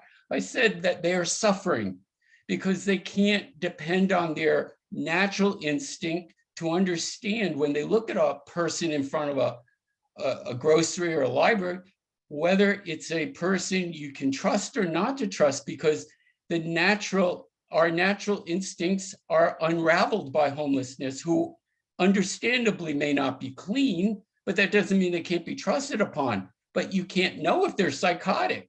So it's a tremendous problem. And I don't think we'll ever get there until we deal with our state, because it is a state problem. The state has passed a law that you can't remove people from the street without their consent. And in Los Angeles, what we've done is eliminate our laws that make it illegal to remain to privatize the public space. And this is the conversation, even you who work in the industry, work in this job, I fear that it's the homeless situation, as it's getting worse, not better, is turning into a industry generating a problem, rather than an industry to solve it and get it taken care of. It's like lots and lots of jobs and nonprofits are being created, where you heard Stephanie Yeager, the pastor, is no longer going to be the executive director of Home Alliance. My understanding is someone was hired, because I remember reading the ad for $65,000 to $85,000 person she was looking for. So now she doesn't have to do it, and now we have someone employed. It's going crazy. But So Jonathan, the problem isn't being solved, and that's what I don't understand, how we cannot look at our homeowners and talk about their needs. It's not just the street people, it's our homeowners. We have a duty, we have a fiduciary duty to deal with their needs too, and they're last, if not on the list, or not being dealt with. Thank you. So Jonathan, let me say this. I actually agree with you in the sense that this is traumatic for all. You know, when we talk about being trauma informed and homelessness, I mean, people experiencing homelessness are going through trauma. Citizens who are watching people experiencing homelessness are experiencing trauma. You know, in my undergrad, I was a child development major, and I can tell you that I absolutely know that it affects children to see people living on the streets. You know, they wonder, are we going to be next? Are we, you know, it creates levels of anxiety, I mean, you know, all different types of things. So I absolutely understand what you're saying. And not only that, but at this point where we're at, it's absolutely becoming a public health issue. It is. And so I think that, you know, it goes even higher than even service providers, in that, are we willing to accept this as the future of our society? Like allowing, you know, and allowing is not the right word, in people residing on our streets in inhabitable spaces and places. So I want you to know that I do understand where you're coming from. It's very frustrating, you know, especially being part of the system and wanting to solve this problem. I've been in social services for over 20 years. I've been working at this and working at it, and it's just, you know, it's difficult to feel like, you know, the wins are so far and few between. You know, I mean, we do have to celebrate the successes when we have them, but you know, the reality is, and I think I've said this earlier, is that, you know, we in LA County are absolutely being overrun by the numbers. And that's why I said, that's why, you know, we need all the help that we can get. whether it's from private citizens, neighborhood councils, whoever, we need to come together to be able to try and fix this problem because it is affecting us all in Yeah, one way or another. thank you. Marcia, you had your hand up. It's down. Was there something you wanted to say or did it get Oh, covered? no, I think Tiffany, what you just said is like encompasses a lot of what I was just thinking. And this is, I mean, my thoughts through this whole meeting was just the bureaucracy of all of this is a lot, and it's become untenable. But I think, Julie, I was just going to say, it sounds like we have some good agenda items, even for our upcoming meetings, whether it's catchment or even understanding some of these different barriers and buckets and going into more depth, not to put Jeff on the spot, but like even understanding the legality a little bit. I think that's a frustration for some folks, even just legalese, what is happening and why people can't be moved, or what is that barrier. And then also, as Jonathan was saying, and Ira as well, I think there's people in our neighborhood who we see every day, just even for the past few years, the same people, which happens in the unhoused community. But even someone, I don't know if you all know him too, this guy named Bruce, I think he's living behind the Pizza Hut on Vineland now, but he's been here for years, and he, you know, there's alcoholism, and of course coordinated with that is mental health because he's been on the street for years. But that's not a housing or a bed issue necessarily, but he is out in front of different storefronts and things just screaming some days, and some days he's okay, you know. But like, what services are there to help him? But it's not okay for him to be living like that, because things end up looking like, sadly, like Skid Row, which is just, I mean, that's a meeting for a different day. But like, I think that's where some of the frustrations lie, whether you're a homeowner or a renter or just a citizen of Los Angeles, is what is actually being done, and how can we as a community get together to understand some of these barriers and work with the city and within community to try to fix it a bit and do what we can. Because Ira's correct that in some other, you know, counties locally, whether it's even like Burbank or Camarillo or other places, are not having this situation. So there's something else happening here too, whether people are being moved or they're making it untenable for them to live there. There's something else going on that is not happening in LA. And I think that's what I'm hearing today, like on this call. Yeah, the laws are not on the side of forcing people off the street. I think it's very simple, right? You know, and by the way, we did support care courts as a committee. That is something that we did support. I just wanted to say that out loud for everybody. Although it's not going to start in LA County, so I guess we'll see how it goes in other places. Yeah, and it sounds like it's going to take a while to fully roll out. You know, I can say as a professional in this field, you know, for me, it's about holding my colleagues, my peers, and everybody who has a hand in this, holding them accountable, right? Because for those people who are on the streets with severe mental health issues, we actually do have a team. It's the home team with DMH that goes out to assess them and everything else. So I think like Kieran had said earlier, you know, this is just a massive spider web of services out here, and really getting the right team out at the time to be able to do what they need to do. I mean, and again, and I hate to keep saying this as a cop out, but it's the real reality, and it's the real truth, is that as long as a person, and Elizabeth, please correct me if I'm wrong, is not deemed, and of course this is by DMH, this is not us, okay, but as a harm to themselves or others, you know, at the end of the day, again, people get to decide whether or not they're going to accept services or not. And that's another barrier, and where our hands are tied, because the reality is people who are, you know, using substances or are used to living their life a certain way, they don't want to come into a shelter that has a curfew, that has a limit on how many personal possessions that you can bring, a shelter that does not accept pets. I mean, you know, there's just, I don't want to say so many rules, but there's certain rules that certain people are not willing to follow. And so there again, we are, you know. Yeah. Yeah. We have a hand up. I'm going to go to the public one more time. This is probably going to be our last chance because we're going to have to wrap it up soon. But Kevin DeLeon, go ahead and give us your question. Yes, as you can see the picture. Yes, that's 8th Street in Coronado. See that tent over there and the one behind it? It's been there for 2.5 years. And what do we have? Human trafficking down the street, drug sales, stolen bicycles, yes. And Goat Puppet goes down there whenever he can, and he's put in 97 service calls in the last 17 months. And it just keeps coming back. So Ira's correct. Why is it tolerated here and not in Calabasas? Well, it's very simple. Because the city of Calabasas is a tiny little city with small council districts. So if they fuck up, they get unelected. Versus our city, and with that tent over there, is represented by Gilbert Tiberius Cedillo. And where is he? Hiding from the FBI. There you go.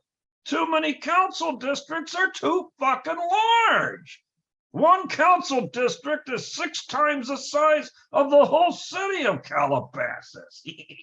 So what we need to do is this, and maybe Ira has the power. The FBI has to indict the city of Los Angeles itself, have it found guilty. And then you know what happens if that happens?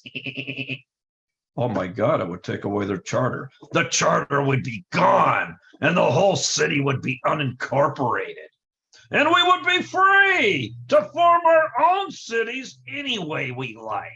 So I'm going to assign this to Ira Gold, and I'm putting on the symbol right now. There it is. I'm going to give you that task. Yes, the U.S. attorney can do it. You can do it, Ira. And then I don't have to look at that picture anymore. It'll be clean and safe and nice, where I can go and eat vegetation and live underneath the nice, pretty tree again like I used to. Oh, and by the way, we have the election results, and I'm sure Scott doesn't want to tell you. Yes, Alex Villanueva has been defeated. So now, in the British tradition, we will pay a tribute to Alex Villanueva, the greatest sheriff who's ever lived.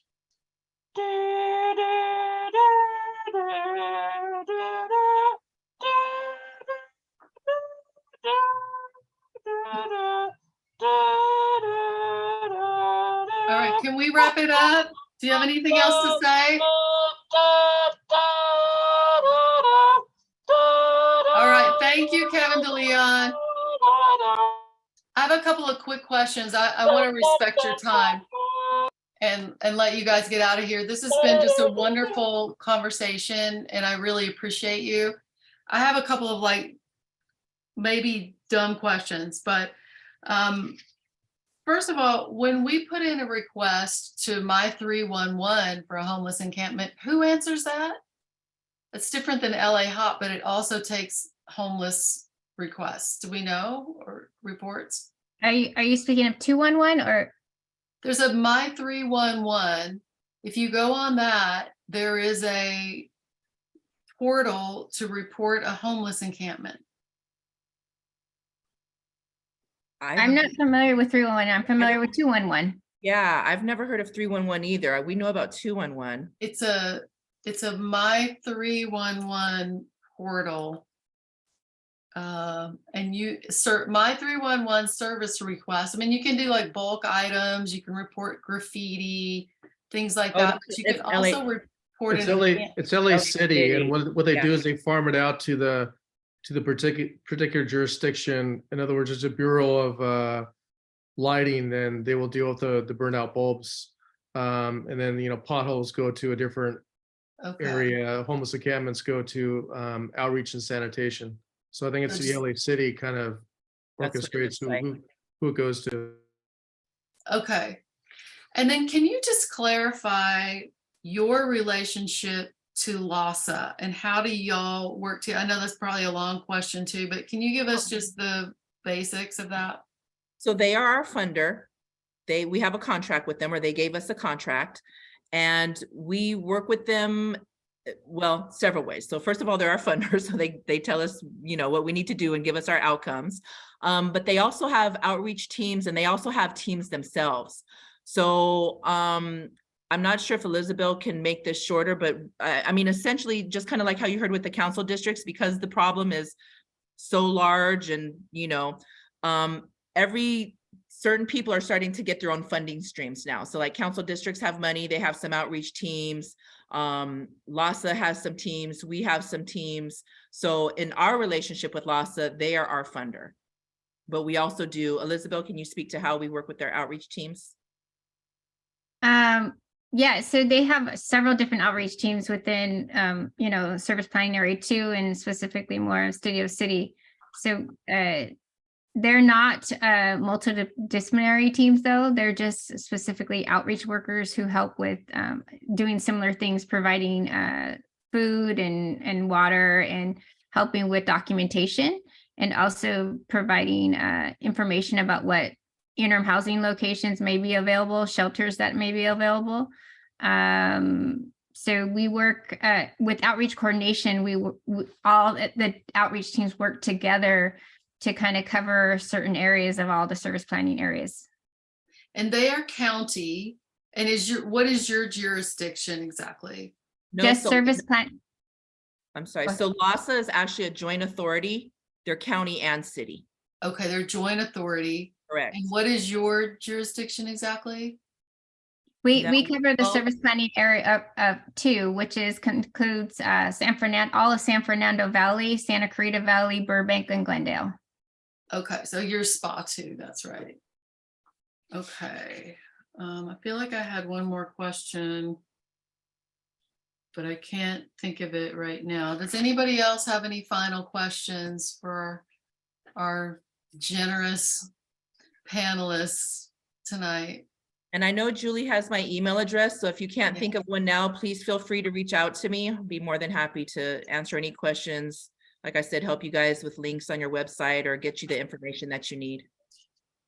Julie, are you asking for final committee questions to close out this round? Yes.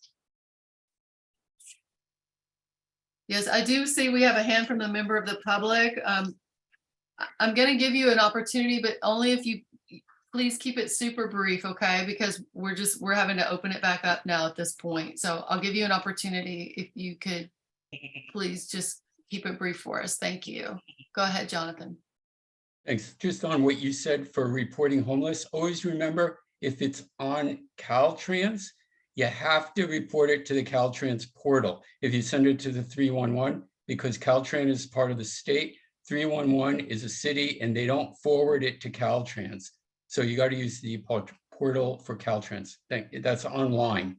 You know what? You reminded me of my question, Jonathan. Okay. My question was, there's all these crazy jurisdiction things here. Is there a map, and Scott and Jeff might know this too, is there a map that we can put on our site that says, this is city, this is state, this is where I know it's like freeways and off ramps and things are Caltrans. Is it just that easy to be that general, or is there a map that we should post is my question. Elizabeth, do we have any maps like that? I don't have any maps like that. Okay. I'm definitely sure that we could, you know, connect with some folks that might have some maps like that, specifically Caltrans. Okay, Yeah. all right. But you do have the basic idea. It's like the freeways, the on-ramp areas and stuff like that is mostly Caltrans. Yeah, and then it gets confusing. Sometimes they'll talk about the greenway and the county, and then this side is the city. So we just have this, we live in a small area with a lot of jurisdictions, and it gets kind of confusing, and it would just be great if we could figure out a way for people to look at it and know what to do. And I will say that our CD people are wonderful in terms of, if you send it to CD2 and it's CD4, they'll go, hey, I've sent it to CD4 for you. And they're really helpful, but you know, it'd probably be better for them if they didn't have to deal with redirecting people as well. Yeah, and I can connect with Lorraine and Josh as well, because they definitely would have some of those boundary maps as well.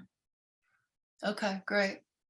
All right, well, I really appreciate you guys. I know I've said this before, but this was a very informative evening for us, and you have just been so generous with your time, and I really admire what you do and how well you do it and the way you spoke with us and explained things to us. We really appreciate you. Thank you so much. Please let us know if we could be of any other assistance or if you need anything from us. We're here to help. We're here to collaborate. We're here to help end this issue, all of us together. All right, we appreciate you. Thank you. Go have a great night. You too. Bye-bye. All right. Yes. Um, Rest in peace, Alex. Kevin De Leon had his hand up as well. Yes. Yes, let's mourn Scott and everybody for LA County. Let's bow our heads.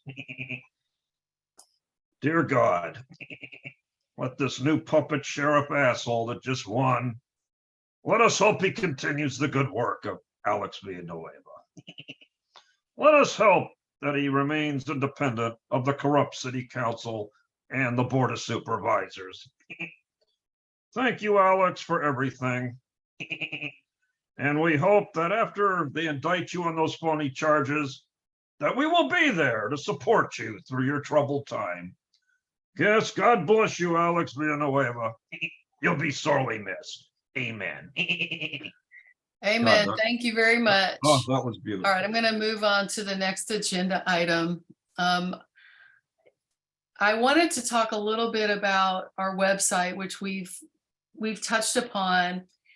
You know, it's kind of late. I realize that everybody, maybe this is something we push a little bit, but I just want to share my screen very quickly, and I'll just plant the seed, and we can sort of work on this offline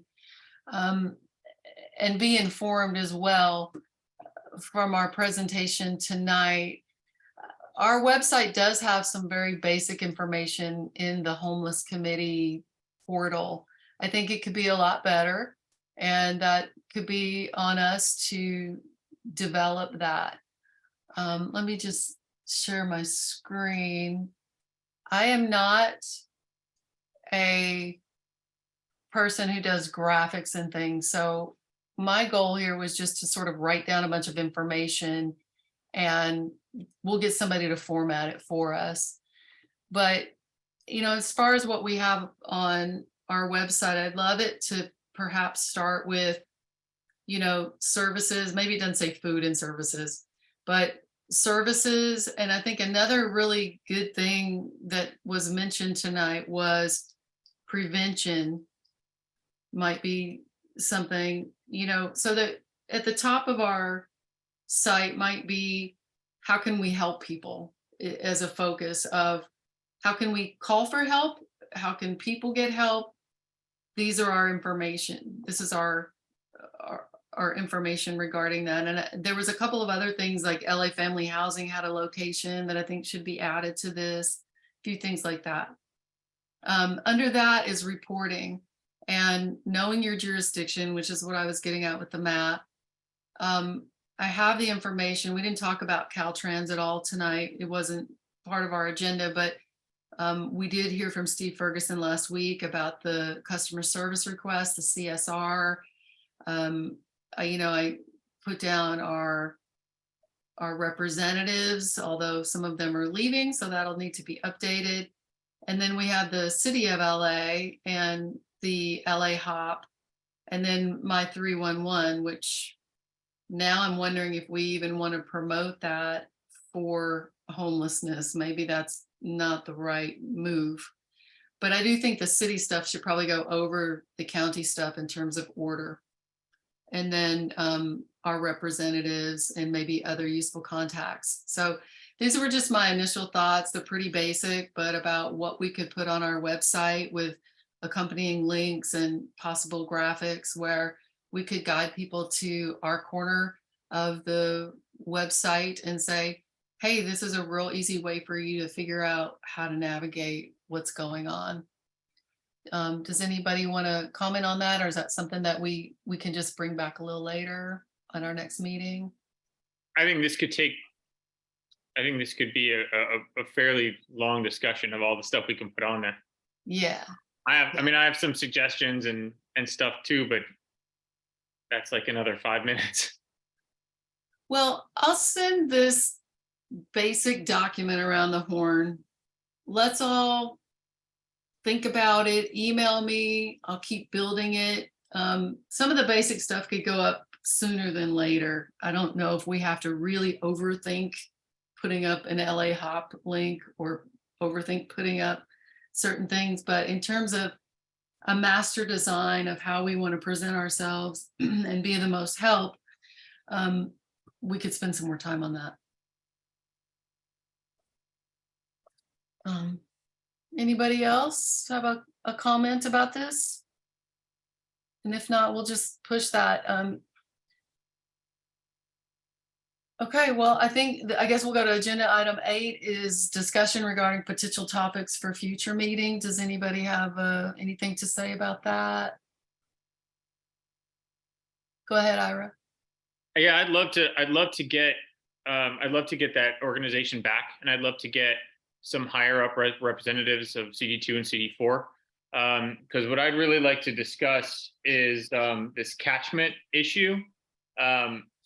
I think the topic would be the elimination of catchment areas, just as a discussion with the goal to fill all empty beds. And I'd be curious to find out what the pros and what the cons are from each side. So I want to know what our council district representatives are thinking. We heard a good amount tonight about them, because look, right off the bat, it seems, wow, we should just push to eliminate all these catchment areas, but they might be there for a reason. And I would like to hear both sides, because if this is something that's really just causing a bureaucratic nightmare, just for maybe a power struggle or something of the like, I think this is something that the neighborhood council can actually get behind, at least to try. And if it is in fact something that is just a power grab, and it would be more beneficial to the homelessness situation to actually remove these catchment areas, I think it'd be something that we could get other neighborhood councils to get on board with too, but not without vetting it out and flushing it out and having not necessarily a debate, but an explanation on both sides. I'd love to see that on a future agenda. Okay. I'm not sure. I mean, I will say this, I'm not sure that we have to have like them and like put them at odds. I think that our CD2 and CD4 people pretty much show up at every meeting. And it is something that we could ask them about, or we could ask them to prepare remarks about. It seems, I don't know if y'all disagree with me, if we need to set up what might be like a confrontation. I mean, it's not, or a dialogue. I'd be happy to moderate it. I've moderated a bunch over the one topic. Yeah. Yeah, I've moderated a bunch of things. The moderator keeps everything on friendly, but I see your point, and it's a fair point. I do think that if we keep it more like an info session, and each side is prepared to just give some kind of an explanation or argument, if you will, as to why they think it should or shouldn't be. When one person addresses something, brings up a point, sometimes you need that point to have a good, valid counterpoint to bring things to light. Understood. Yeah, I know Krikorian, those tiny homes are his baby, right? And I think she mentioned that there's 10 units available now, and 5 of them are saved for the HMST. So there's still 5. There's not a lot, but there are some. So I mean, it's a valid point to ask about. Agreed. So yeah, I'll get with you about that. Anybody else? Okay. Hey, Jonathan, can you email me? Sorry, Julie. No, go ahead. Jonathan, can you email me? iGold at Studio City. I will. NC.org. I will. Thanks. Thanks. Okay. Well, thank you, everybody. I think we are tentatively not meeting in December. However, if you feel strongly that we should meet, please email me, but we will still continue to work offline on the website. There's a couple of pieces of legislation we can talk about next time. I didn't feel that they were urgent enough to add them to this agenda tonight. They were just introduced, and it's more reporting. There's so much reporting going on with LASA having to sort of justify what they're doing with money, which I think is a healthy thing, but it's a lot of reporting and it's not a lot of actually action, right? So I guess with that, I will move that we adjourn the meeting. Can I Second. get a second? All right, all in favor? Let's adjourn. Thank you all. Have a good night. Night. Good Hi. night.